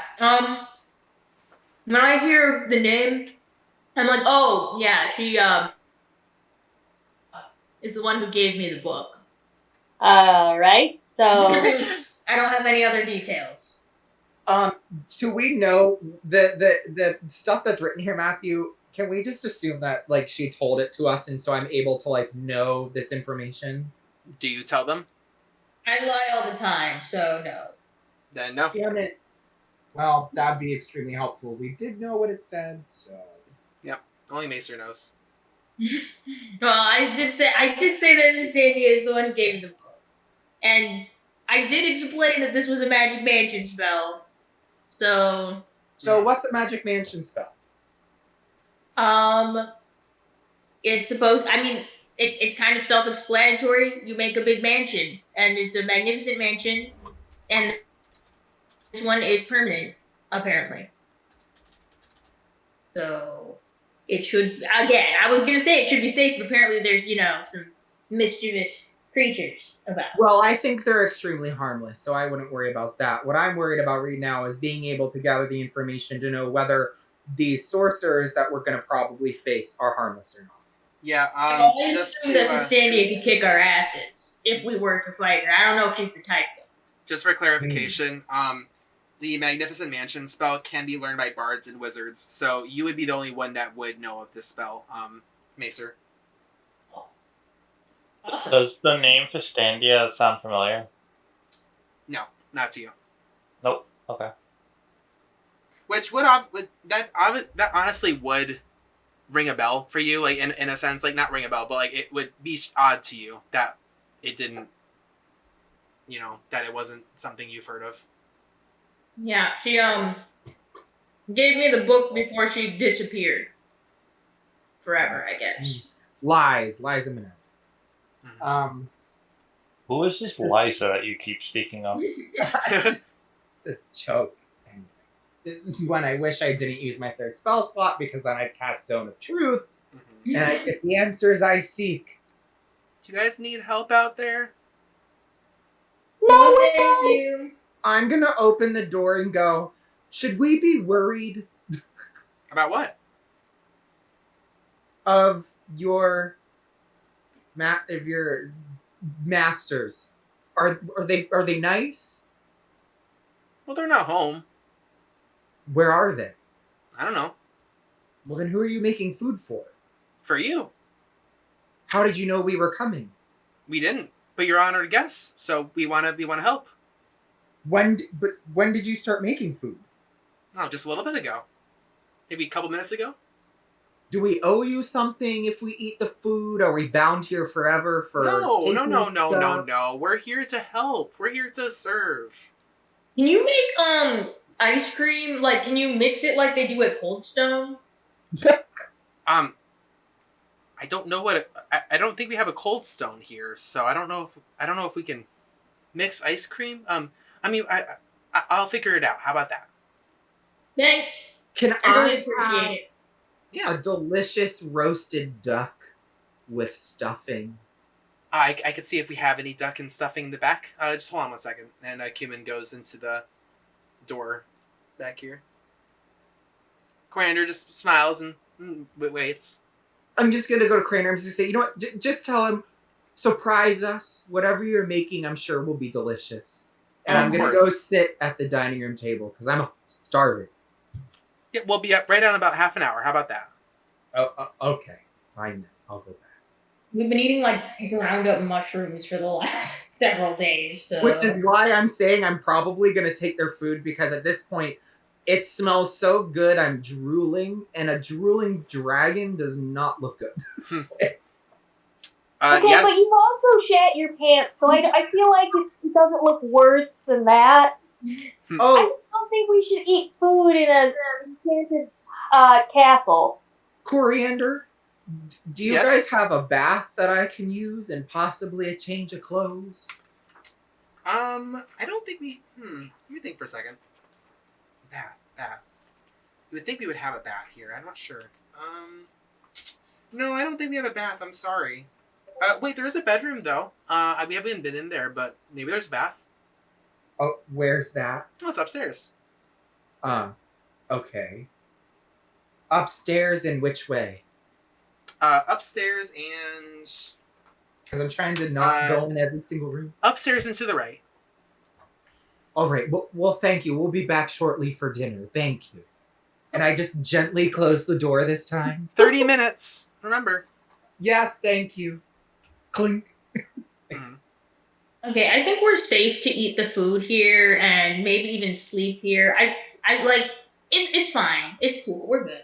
He said we're honored guests. I know that sounds like a setup for a trap, but I feel like we would have already hit the trap. So I'm going to go upstairs and try to get cleaned up and maybe get some clothes. Just don't like jump out a window. Like that's our biggest concern. Yeah, it's darkness. Like literally nothingness. So where are the stairs? I will reveal them to you. I'd rather try to get this like 3 or 4 shit pant caked on crap. Right there. Pidge smelled the food and is now making his way into the room. Yeah, you see the 2 homunculi busy at work. Pidge, they'll serve us. Come back here. Don't Pidge cause sits. trouble. Yeah, Pidge looks back at him and shrugs. I'm just gonna flash a shiny coin and be like, "I'll give you this." Cumin looks Pidge at pulls Pidge. out one of the spider gems and then flips you off with the other hand. Cumin looks over at Pidge and goes, "Oh, we don't need any birds. We have plenty." I'll just be like, "Enjoy it, Pidge," and close the door. Okay, so wait, Pidge, are you just chilling in there then? Yeah, I'm just hanging out in there. Okay, yeah. I mean, they're cooking. They're sidestepping you. One does look at you and go, you might be good, but they don't touch you. I'm attempting to entice the cat into my feathers. The cat is interested in you. Probably in not a way you want. Food. I had it upstairs. Yep, I'm revealing. So If you guys want to look around, sorry, I don't know why. This is kind of the stuff I'm like interested in exploring abandoned mansions. I don't know. Okay, so this is what I'm gonna do. So does check. anyone else go upstairs with Xavier? I'll hit that first. I want to finish exploring the downstairs. Okay, so you're gonna Same. stay downstairs. Crow's gonna stay downstairs. Silo, what are you up to? Well, I don't like the idea of him going up alone, but his activities going upstairs don't exactly draw me in. So I guess I don't know that I'd want to share a bath with you either. Yeah, so I'll stay downstairs. Okay. I don't Wait, think we're at that level yet. Did Pidge come out of the room with the homunculi? No. Oh no, Pidge is hanging out in there. Okay, I'm Yeah, gonna go Pidge. in there and kind of pull Pidge out. Pidge, do you resist? I do, but not in a way that I'm gonna roll for. Pidge is just kind of being dragged out by his legs as his hands slide on the floor. Oh man, yeah. Cumin just laughing, and Coriander's like, "Oh, we're not accepting any pigeons right now. I'm sorry." Oh, the burn. the almost actual roasting and Yes, that's the only roasting that Pidge is gonna get in that kitchen. yes. I'm gonna close the door and I'm just gonna keep dragging Pidge along after Maisie and Crow. Okay, so I'm just gonna quickly go over to Xavier then first. So Xavier, you go up the stairs, and so you notice that there's like a decorative suit of armor, holding a longsword at the top of the stairs. I'm just gonna wet my sword out and go, "Ooh!" Yeah, it doesn't react. It's just there. You also do notice, so you look around and you see that there's a door, over down here to the left. You see that there is a door slightly open to the right, which is the direction that they had originally said.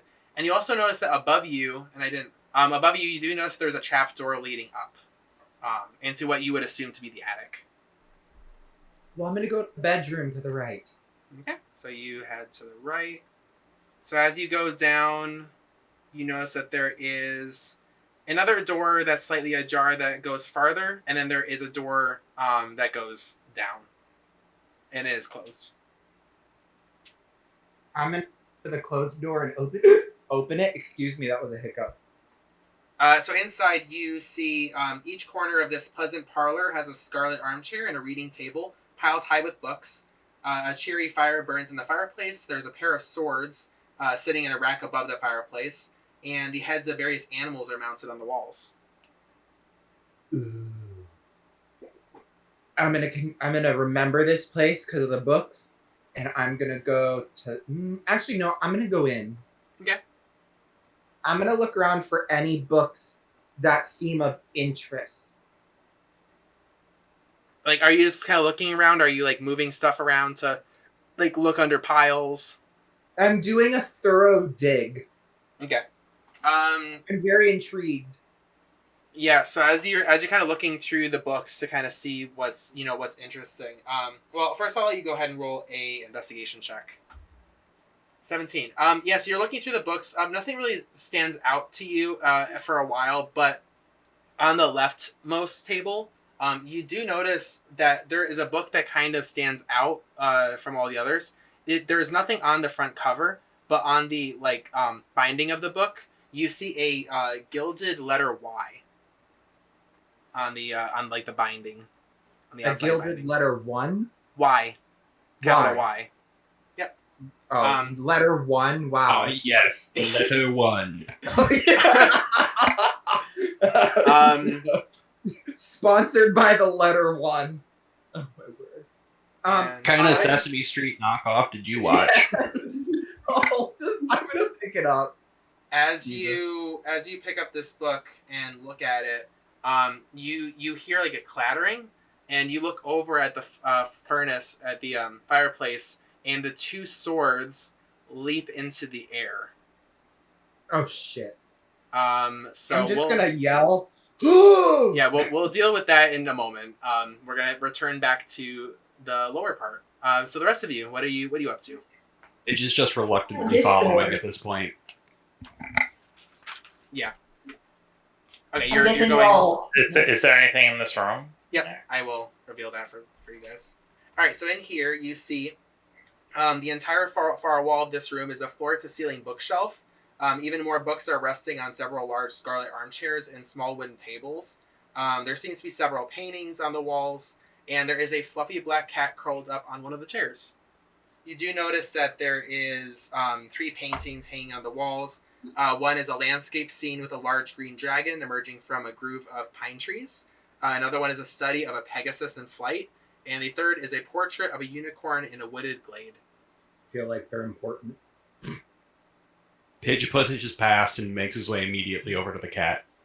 Okay. Damn it, hiccups. What do you do? I pet the cat. Make an animal handling check. That is a 3. I do not pet the cat well. You go over to reach for the cat, and it goes and it runs away. It like kind of runs past you, and it goes to the open door, and it just like runs out of the open door, past all of you, and into the kitchen. Pitch is going to attempt to follow the cat. Okay. Yeah, when you go into the kitchen, you see that the cat has joined its friend over in the corner, and it sees you and it hisses. Crow, what are you up to? I wanted to look around this room some more. We can't leave Pidge alone for 5 minutes. Oh my god. Are you looking for anything in particular? Like, are you looking at the books? Are you looking at the paintings? Anything that might jog my memory? Like, just anything that I think might be interesting to someone who's interested in the past. Okay. Roll an investigation check. I got another nat 20. Oh my gosh. Okay, so you kind of like look at the books, look at the paintings. The paintings don't really seem to like jog anything for you particularly. But you do kind of look through the bookcases, and you do kind of notice a few that seem interesting. They sort of jog memory for you, but at the same time, they're just like useful information. So you notice that almost all of the books in the study were written by Fasandia. You notice this because when you open them, that first page has Fasandia's signature on it. You also see that there is a journal in this room, and it seems like kind of a record log, and like made by Fasandia, and it does seem like she was a powerful mage, as well as a priest of Mistra. Can you roll a religion check? 13 plus 0, so 13. You wouldn't really know much of Mistra. Like the name sounds familiar. The only thing that you really like gather, like that you can recognize immediately by seeing the name, is that she is known as like the mother of all magic. She's like very she's a goddess that is known for magic. So it's interesting that like her name is kind of mixed in with this Fasandia, who seems to be a priestess.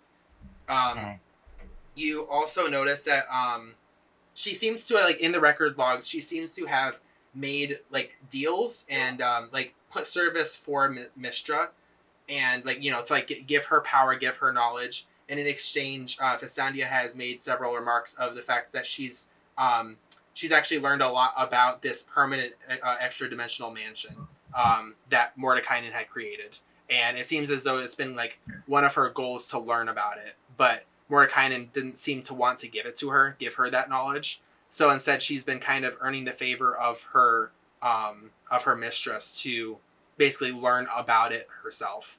And it seems like she got very close to learning about it. But you don't see anywhere in the journals that like she actually did obtain the knowledge, as far as you could tell. And the other thing you would have found by looking through these books is that there seems to be, so she got really close. She was able to create this like this mansion that is very close to being a permanent mansion. It is permanent, except for the fact that it seems as though it doesn't quite work the way a Magnificent Mansion should. Most of the time when you create a Magnificent Mansion, you are free to come and go as you please whenever you cast a spell. It seems as though she's made a permanent one that doesn't let someone leave. And so she kind of made a, like, if she ever was to cast a spell and get stuck in it, which she has, it seems as though it from her logs, she has kind of made like a key to be able to escape it. And that key is to be able to basically figure out the passcode. She does not write the passcode in the logbooks, but she said that she does hide it within several books scattered throughout the mansion. and you actually do notice one of those books on the bookshelf. You see a book with a gilded letter I on the binding of the book. Book with an I or the letter I? The letter I. The letter I. Okay. I is an igloo. I have to pick up that book. Okay. Book flies off the wall this time. So yeah, you find no nothing. So Damn yeah, it, I have good. you find out all that stuff. And then real quick, Wild Crow, you're like that takes you a little while to read through all that. Is there anything that you do, Macer? Like, do you go into the room with him, or? I'm gonna leave this to them and peek into the next room. Okay. This room contains a battered wooden mannequin and a weapon rack holding staffs and daggers. They are all lit by like indigo tinted light that is streaming from the window. It's still kind of that black murky darkness, but it seems like there's like a slight indigo tint coming from it here. The floor is stained and scorched. At the far end of the room, a broom hovers in the air, sweeping the floor by itself. I am going to approach the broom. Okay. You get close to the broom. Is there anything that you do? It's sweeping. I'm going to ask it, hey, can you fly? It's sweeping. Okay, I'm going to reach out to grab. Cool. All right. Back to Xavier. Xavier, can you roll? Okay. Oh no! Can you roll initiative? Oh, I'll get to you, Gabrielle. Don't worry. Can I roll initiative? Oh shit! Yep. I'm gonna scream help. And No one can hear you. You silly. All right, the flying swords are going to go first. They are going to fly towards you, of course. Am I holding the book open? No. Oh, okay. I was gonna be like, if I slam the book, do they just fall? Nope. Yeah, they're gonna fly up to you and they are going to slash at you. Does a 18 hit? Oh yeah. Okay. And I'm assuming a 7 does not. No. Okay, so just roll the 1. That's gonna be 9 points of slashing damage. As Wonderful. one slashes at you. Alright, it is your turn. Can I do an agility check and try and dart out the door and shut it behind me? You and can shut them disengage. in? You can disengage, yeah. I'm gonna do that. Okay. Yeah, you kind of quickly duck out of the way of 2 slashes as you leave the door. And yeah, do you close it, you said? Yeah, I'm gonna close it and like latch it if I can. There's no latch. Okay, so after you close it, what do you do? Like, do you just stand there and see what happens? Do you like lean against the door? Do you run away? Like, I'm gonna. because technically, technically, kind of backed away because I don't want them to jab me through the door. okay. Yeah. So can you put your token where you're going, just so I know? Yeah. So you close the door and you kind of back away, and you hear the sword slashing at the door. Oh well, then I'm gonna run down the stairs and try and see where everybody's at. Okay. So I'll leave you with that then for now. So Gabrielle, I'll go right back to you then, real quick. Can you roll initiative? Yeah, I guess so. You're gonna have to fight a broom. I was kind of hoping it would just possess me or something. Be possessed by a broom to sweep for all eternity. 21. Oh my gosh, it has a stat block. What is it? Like the hardness of its handle? I don't. Animated broom. Ooh. Woo. Alright, you got 21. Actually, that's a crit. That's a nat 20 because it's green. All right, Gabrielle. The broom all of a sudden kind of whips towards you. What do you do? Is there a dustpan there? Actually, I guess it would get a surprise attack since you didn't necessarily expect it to attack Yeah, perhaps so. you.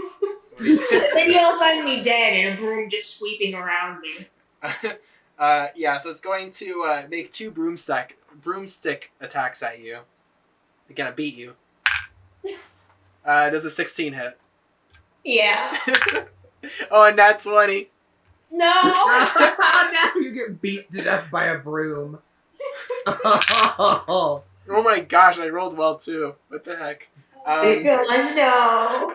What a way to go. It just shoves its handle down your throat. And You get chokes 18 points of bludgeoning damage. Oh no!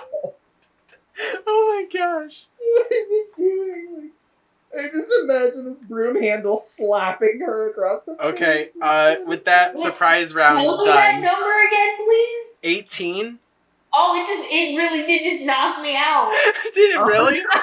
Oh, Oh my gosh.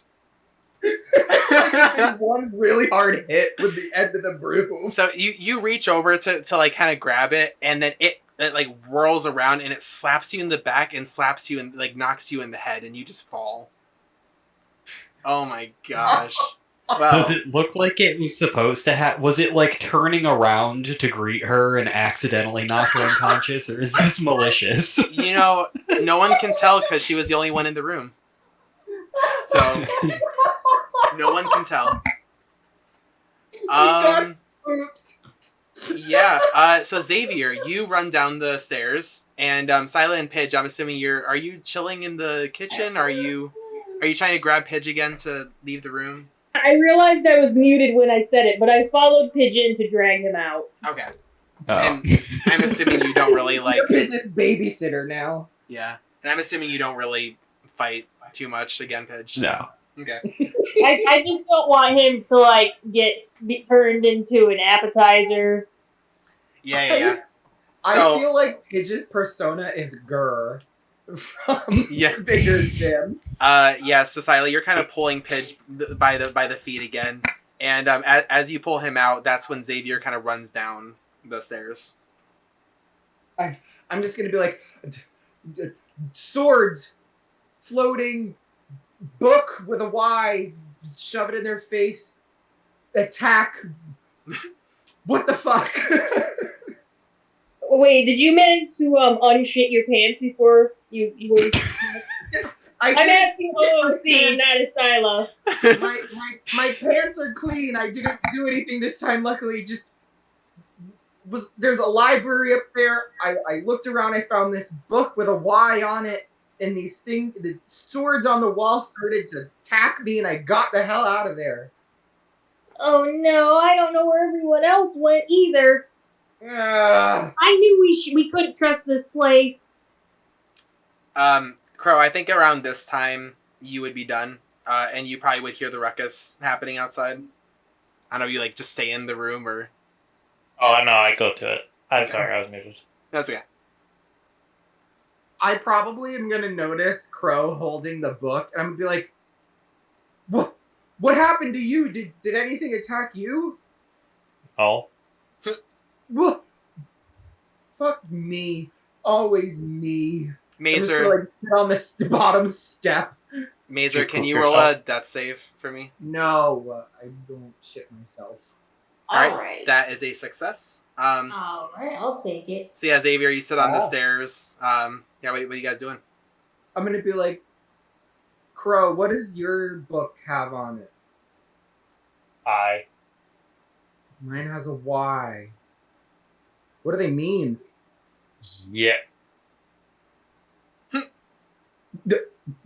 Yeah. Yeah. Is that all you say? That's all I say. Oh my gosh.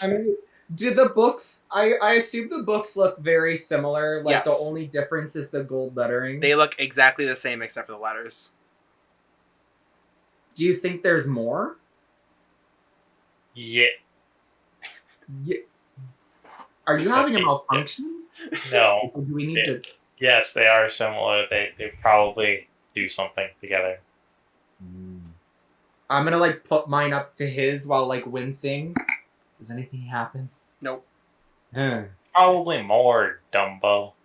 I don't know. I can I open my book and see what's in it?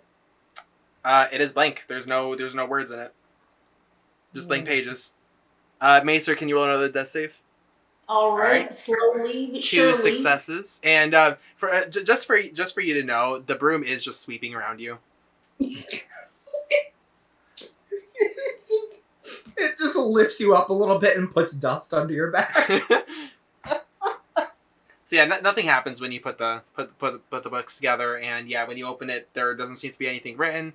And Crow, if you open your book, it's the same thing. There doesn't seem to be any words on the page, just blank pages. Maybe we should look for some more books. Okay. Was anyone else looking for anything? I'm just gonna follow Crow, I guess. Just Pidge walking points away. into the kitchen and just says, "Cat." Yeah, there's 2 in there, I say, and I grab his little hand and I drag him out with me. We need to get one of those backpacks with a leash. Okay, Crow, when you get farther down the hall, you do see that this door is slightly open. You can't see into the room, but you see that the door's open. And it wasn't before. What's in there? Wait, this door's open? Yeah. Yeah, I'll look in. You look in and you see Macer passed out with a broom just sweeping around her. Macer, can you roll another death save? Spare the dying. Yeah. No, So you didn't even need to. I'm already up. I'm up. I'm good. Macer, you like your eyes flutter open and you kind of look around and you see the broom just sweeping around you. Just screams and runs out of the room. Acid falls on my head, and I'm like, just thought I'd take a nap, and I'm gonna walk away. It doesn't do anything. Did you find anything interesting while you before you took a nap? No, I just thought it was a nice place to lay down. It certainly, that hardwood floor definitely looked cozy. Yep. And I'm just gonna walk by and just keep going to this door. Okay. Are you going towards this way or towards this way? I'm doing them in order. Okay. I'm gonna peek in this door. Alright. Before I do, I'm gonna go. One of you get over here and back me up. The last time I went in a room, there were swords that flew at me.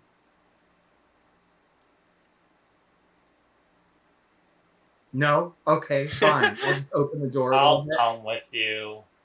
Alright, so I'll be a few feet behind. as you open the door, you see tall shelves filled with books line the walls of this room. 2 more shelves run through the middle of the room with 10-foot wide aisles between them. There are several stacks of books piled high throughout the room, and there are small reading desks with cozy scarlet chairs in the corners. Are there any weapons on the walls? No. Okay. I'm going in.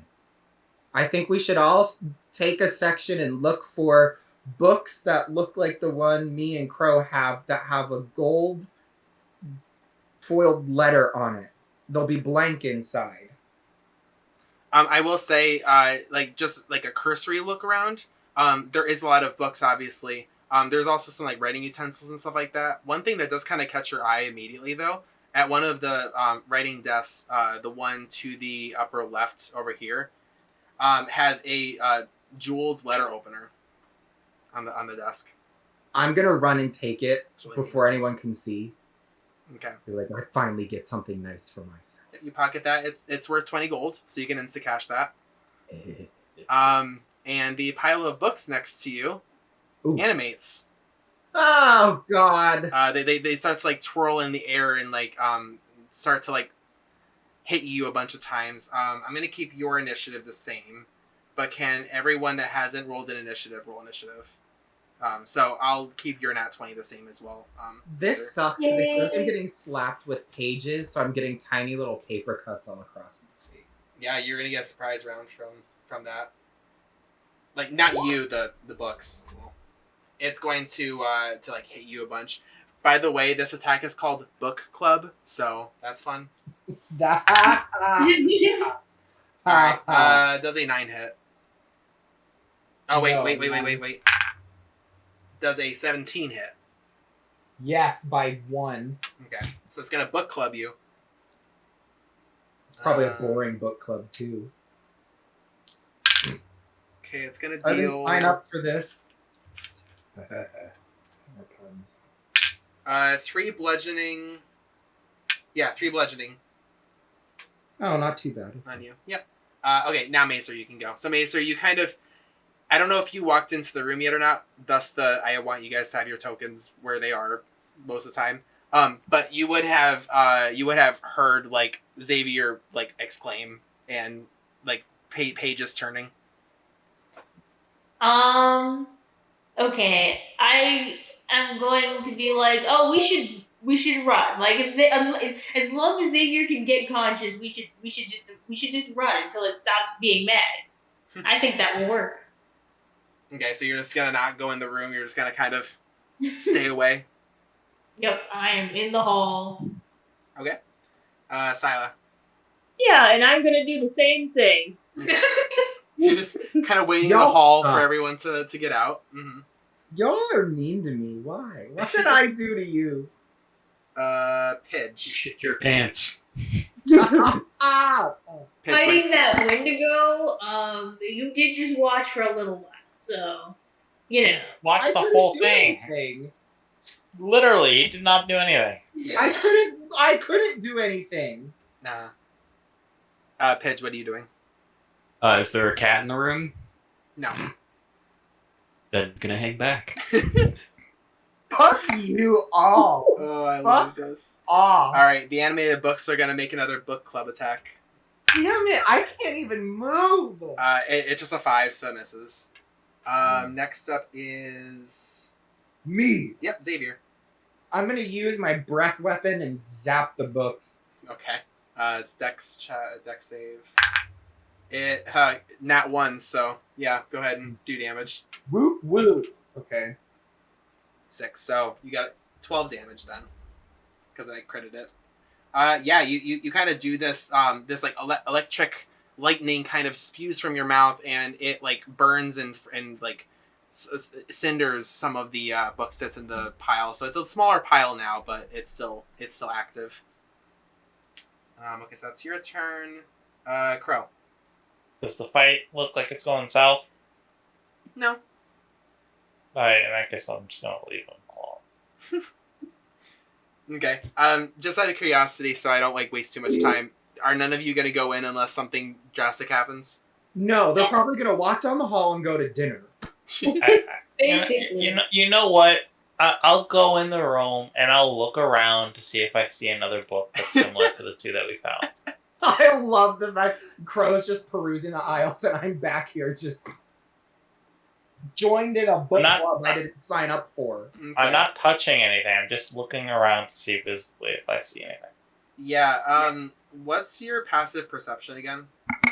My passive perception is 13. Yeah. 13. Yeah. After a little bit of looking around, you do notice that there is a book with the letter R on the binding. I grab it. Okay. Oh no. So that's your turn. We'll just kind of skip ahead. Then we'll skip people unless Sila or Mazer, you want to do anything on these turns? Unless you feel like being helpful. I'm still observing. Okay, I just wanted to make sure. Yeah, then it is the book club attack. I feel like everyone's just watching me get slapped across the face with books. 21 to hit. Oh god, yes, that hits. 6 You points could of say bludgeoning. we're watching you get schooled. Yep. Oh, ew. 6 points of bludgeoning damage, Xavier. And then we'll just skip ahead a little bit. Xavier, it is your turn. I'm just gonna slash at some of the books with my sword. That's all I have left. Yeah. Misses. Okay, so that is your turn. Well, I'm at 7 HP, so if y'all feel like jumping in, I would love you most dearly. Crow, it is your turn. Is there anything that you want to do? It's a book that's attacking it? Like a swarm of books, a pile of books. You could say I'm looking a little worn. Yep. I'll cast Healing Word at him. Okay. Oh, thanks for the reluctancy. Part of me thought you were talking about the books. I hate you. No, You get 1d4 plus 5. While he's doing that, Pidge, is there anything that you were going to do, or are you just sticking with Crow? Oh no, I'm just kind of following Crow. Okay. You get 7 health. Thanks. I'm at 14. Nice. Woo! Actually, that's better. All right. Skipping ahead again, it is the animated books. Watch me A lose it. 15 to hit, so Misses. All right, and then Xavier. One more slash. 12. That just hits. Oh, thank the Lord. Or whoever oversees this realm in an ethereal way. Mordecai. No. Yeah. Bless Mordecai. Maybe Fistandia? Maybe. Ooh. 10. Yeah, you slash at the books and that destroys them. I'm gonna look at everybody and go, I am leaving a terrible review for that book club. Okay. Whoa. But it sure was a page turner. It sure. Shut up! Silent golf claps. Okay, yeah, what do you guys do now? Can I double check and like look around for any more books? I assume Crow found one or not. I'll say, did anybody find a book? Yeah, I got it. Is there another one? Maybe? No, nothing else from this room seems to be of interest. Okay, so I'll go upstairs then. Or actually, I'll go in the last door in the hallway. Okay. Is there anything sharp lying around? No. I took it. It was the jeweled envelope thing. Then that's why you got attacked by books. Yeah. So yeah, basically. So when you open up that door, you notice that it is A bathroom? Oh, it seems to be kind of like a patio kind of thing. So again, it's like a curved open room with just that darkness kind of around it. It's semicircular, has gray flagstone nestled within the building, and Don't go out there. that is pretty much it. Like there's just a table with a chair, and doesn't seem to be anything else in this area. I go out there. Features possess you. I'm not helping you. Yeah, you go out. Nothing happens. Damn it! I'm just gonna walk back and sit on the steps because I'm just the one getting all this shit. I'm gonna head to dinner now. Ooh. It's probably close to around the time they said it'd be done. Yeah. I'm just Well, gonna. I'm just gonna plop in this seat here. I'm assuming that the thing that might try to kill us in that room is the chandelier falling on us, so I think I might eat in the corner. Or the turkey's gonna come alive and club us. It's right in the middle of the table, like yeah, on the ceiling. I don't So if think it's gonna fall down, it's gonna fall on the table. What's gonna happen? A candelabra and a clock are gonna start telling us where to go. There was an animated room. Pretty soon there's gonna be a tea cart with a teapot telling me I need tea. Are all of you going to the dining room? I mean, I don't need to eat, so I want to keep exploring. I want to go upstairs. Okay. Pidge, are you okay? You're going in the kitchen. Oh, I'm probably still hanging back. So if I see like Crow going up, I'm gonna be like, whatever you do, don't go to the right and take the first door on the right. There's some magical dancing swords of death in there. I wouldn't suggest it. So are you and Mazer the only ones that are going to the dining room to I eat? guess we're the only ones hungry. The homunculi come into the room, and they're both holding platters of really delicious smelling food. One is holding a very large platter of a roasted duck with potatoes and au gratin. I don't even know. Ooh, my It duck. smells really, really good. And then the other one has like some platters of like corn and peas and like mashed potatoes with gravy, like gravy boat. And they just start to lay out a bunch of food on the table. It smells really, really good. Yeah, I'm just gonna start eating. This will Yeah. probably. I'm sure I'll be cursed or something, but I need. probably. Okay, Pidge, what are you up to? Paige follows in behind them, and he would have attempted to carry one of the cats, but I don't know how that's gonna go. Yeah, no. they don't go near you. Okay. Okay. Then as Paige stumbles in and out behind them, looking somewhat defeated. Aww. The human I think Coriander would look at you and go, "I'm so sorry, bird, that we did not cook. I know that the cats can be temperamental sometimes. Why don't you go ahead and sit at the head of the table on the other side?" Okay, cool. So you are eating in that room, and yeah, like the meal is delicious. Like I said, Pidge, do you have any of it? Oh yeah. Yeah, it's so good. It's the best food you guys have ever had. Like Did you it's eat the duck? amazing. I feel like Yeah. that would be cannibalism.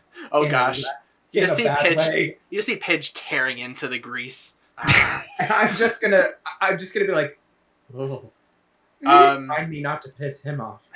Pidge, as you are devouring this duck, you feel like a rocking sensation, and you look down, and the arms of the chair seem to be winding around your feathers.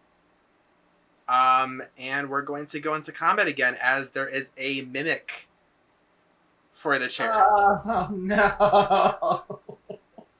Well, it was nice knowing you guys. The mimic is going to no. bite you, and it's going to have advantage since you did not expect it. Freaking sucks. How does a 13 hit? No. Okay. Yeah, it tries to bite you, but you kind of like squirm out of the way. You cannot, As Pidge does. but you cannot get off of it because it seems as though your body is adhered to its wood. You are technically Your grappled. butt is glued in its spot. And you are grappled. All right, so we will go in the initiative order that I had for you guys. All right, so top of the rounds then, except for Scylla and Crow, which I'll get to you guys maybe a little later, although we are kind of running out of time. Mazer, what do you do? So obviously Mazer and Xavier, you notice that the chair does this and tries to bite at Pidge.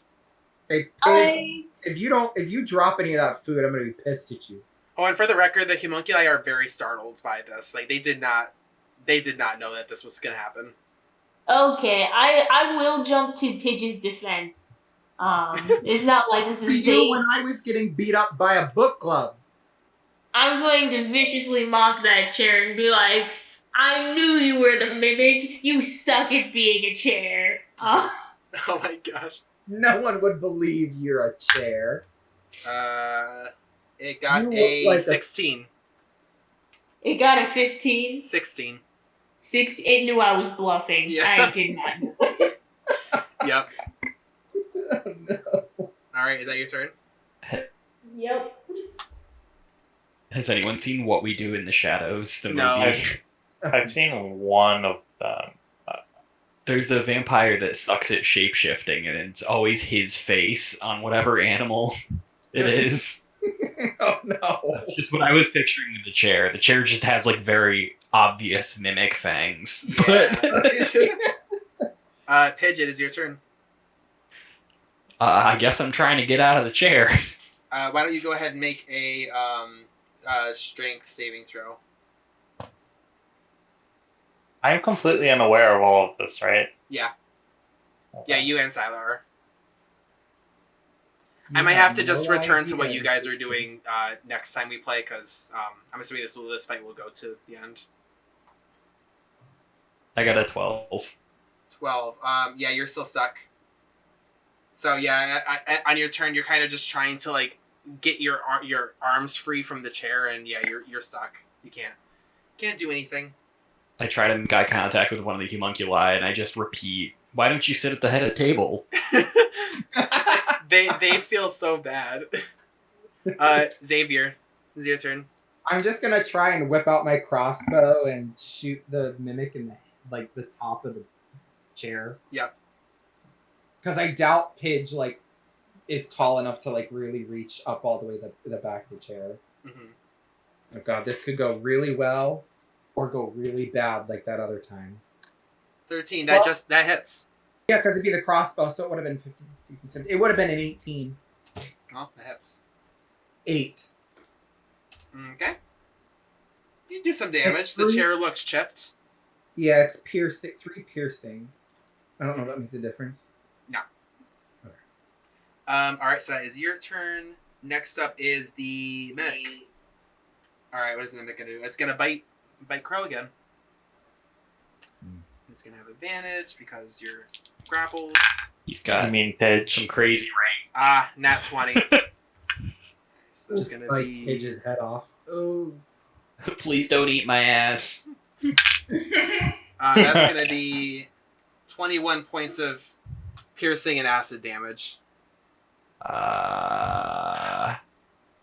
I only have 20 hit points, so I am unconscious and strapped to the chair. I'm gonna put you next to it just so I can do this.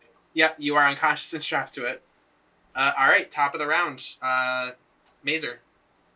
I don't want to get close to it. I guess I'll just keep insulting it. Okay. I'll be like, okay, maybe you do look like a chair, a lawn chair. It got a 9, so. Yes, finally. Oh my god. Oh my gosh, let's see. How much damage does that do? 1d4? Oh no. We're gonna slowly deteriorate its self. We're gonna make the mimic self-conscious. It like kills it. Okay, so that 3 was, damage, and now it has, you have advantage on the next attack, I believe. Whoever attacks the next. Oh, no. it has disadvantage. Disadvantage, yep. Cool. They can't do anything else to Pidge. So that is your turn. Pidge, make a death save. 9. Alright, that's a failure. Alright, Xavier. I'm gonna try and hit it again with my crossbow. Go for it. So that would be a dirty 21. That's 4 plus 3 is 7. 7. Okay. Just looking a bit more chipped. It is the mimic's turn now. It's gonna. What's the mimic's intelligence? Let me check. It's Not gonna good. start plucking his feathers. Yeah, it's gonna bite down on you again, Pidge. You take another failure. Oh. So you have 2 failures now. Kill it! So I can use the herbalist kit. Ugh. All right, top of the round. It is Mazer. So Mazer, Pidge does not look good. Oh god, I don't know. I'm not very good at attacking. How much health does Pitch have? Probably not enough. 20 on a good day. I'm not one. I think I'm just gonna keep insulting it. I'm sorry. 21 This feeling my old alive. friend. Now I'm gonna say, yeah, you don't even match the furniture anywhere, any of the outside furniture. Embarrassing. It got a 12, so Yeah. can do some more damage. Another 3 damage and disadvantage. I mean, it's starting to look bad. Yeah. Someone who can actually fight, please. Xavier, it is your turn. I'm gonna try and launch across the area and stab the mimic with my great sword. Yeah, go for it. Oh! Yeah. Yes! So roll damage, and you can double the dice. That would have been a dirty 25. Well, it is not 20, so that's all that matters. I know. I'm just proud of it. Oh yeah, definitely. 3. So that's 16 plus 3 is 19. How do you kill it? I don't know. Think of something awesome.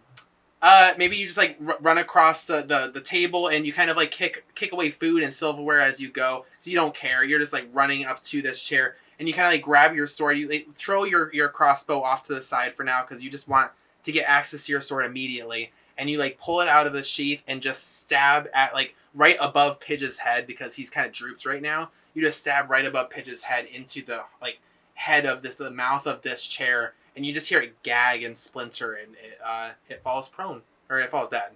And Pidge, you kind of feel your body kind of like loosen, and you, I mean, you're still passed out, but I'm gonna use a healer's kit. okay. So yeah, Pidge, you are back to 1 HP. You're kind of looking around. You're still in the chair, but you're not stuck to it anymore. The Younky look like they are just distraught. They're like, "Oh, I'm so sorry. You're honored guest. I didn't know that chair." And they look over at the chair to the side, and they go, "Oh, he must have escaped. He must have transformed into that other chair to make... Oh my gosh, I'm so sorry. Here, please let us..." Is going to wander over and kick him in the shin. Oh, ow. That was mean, but understandable.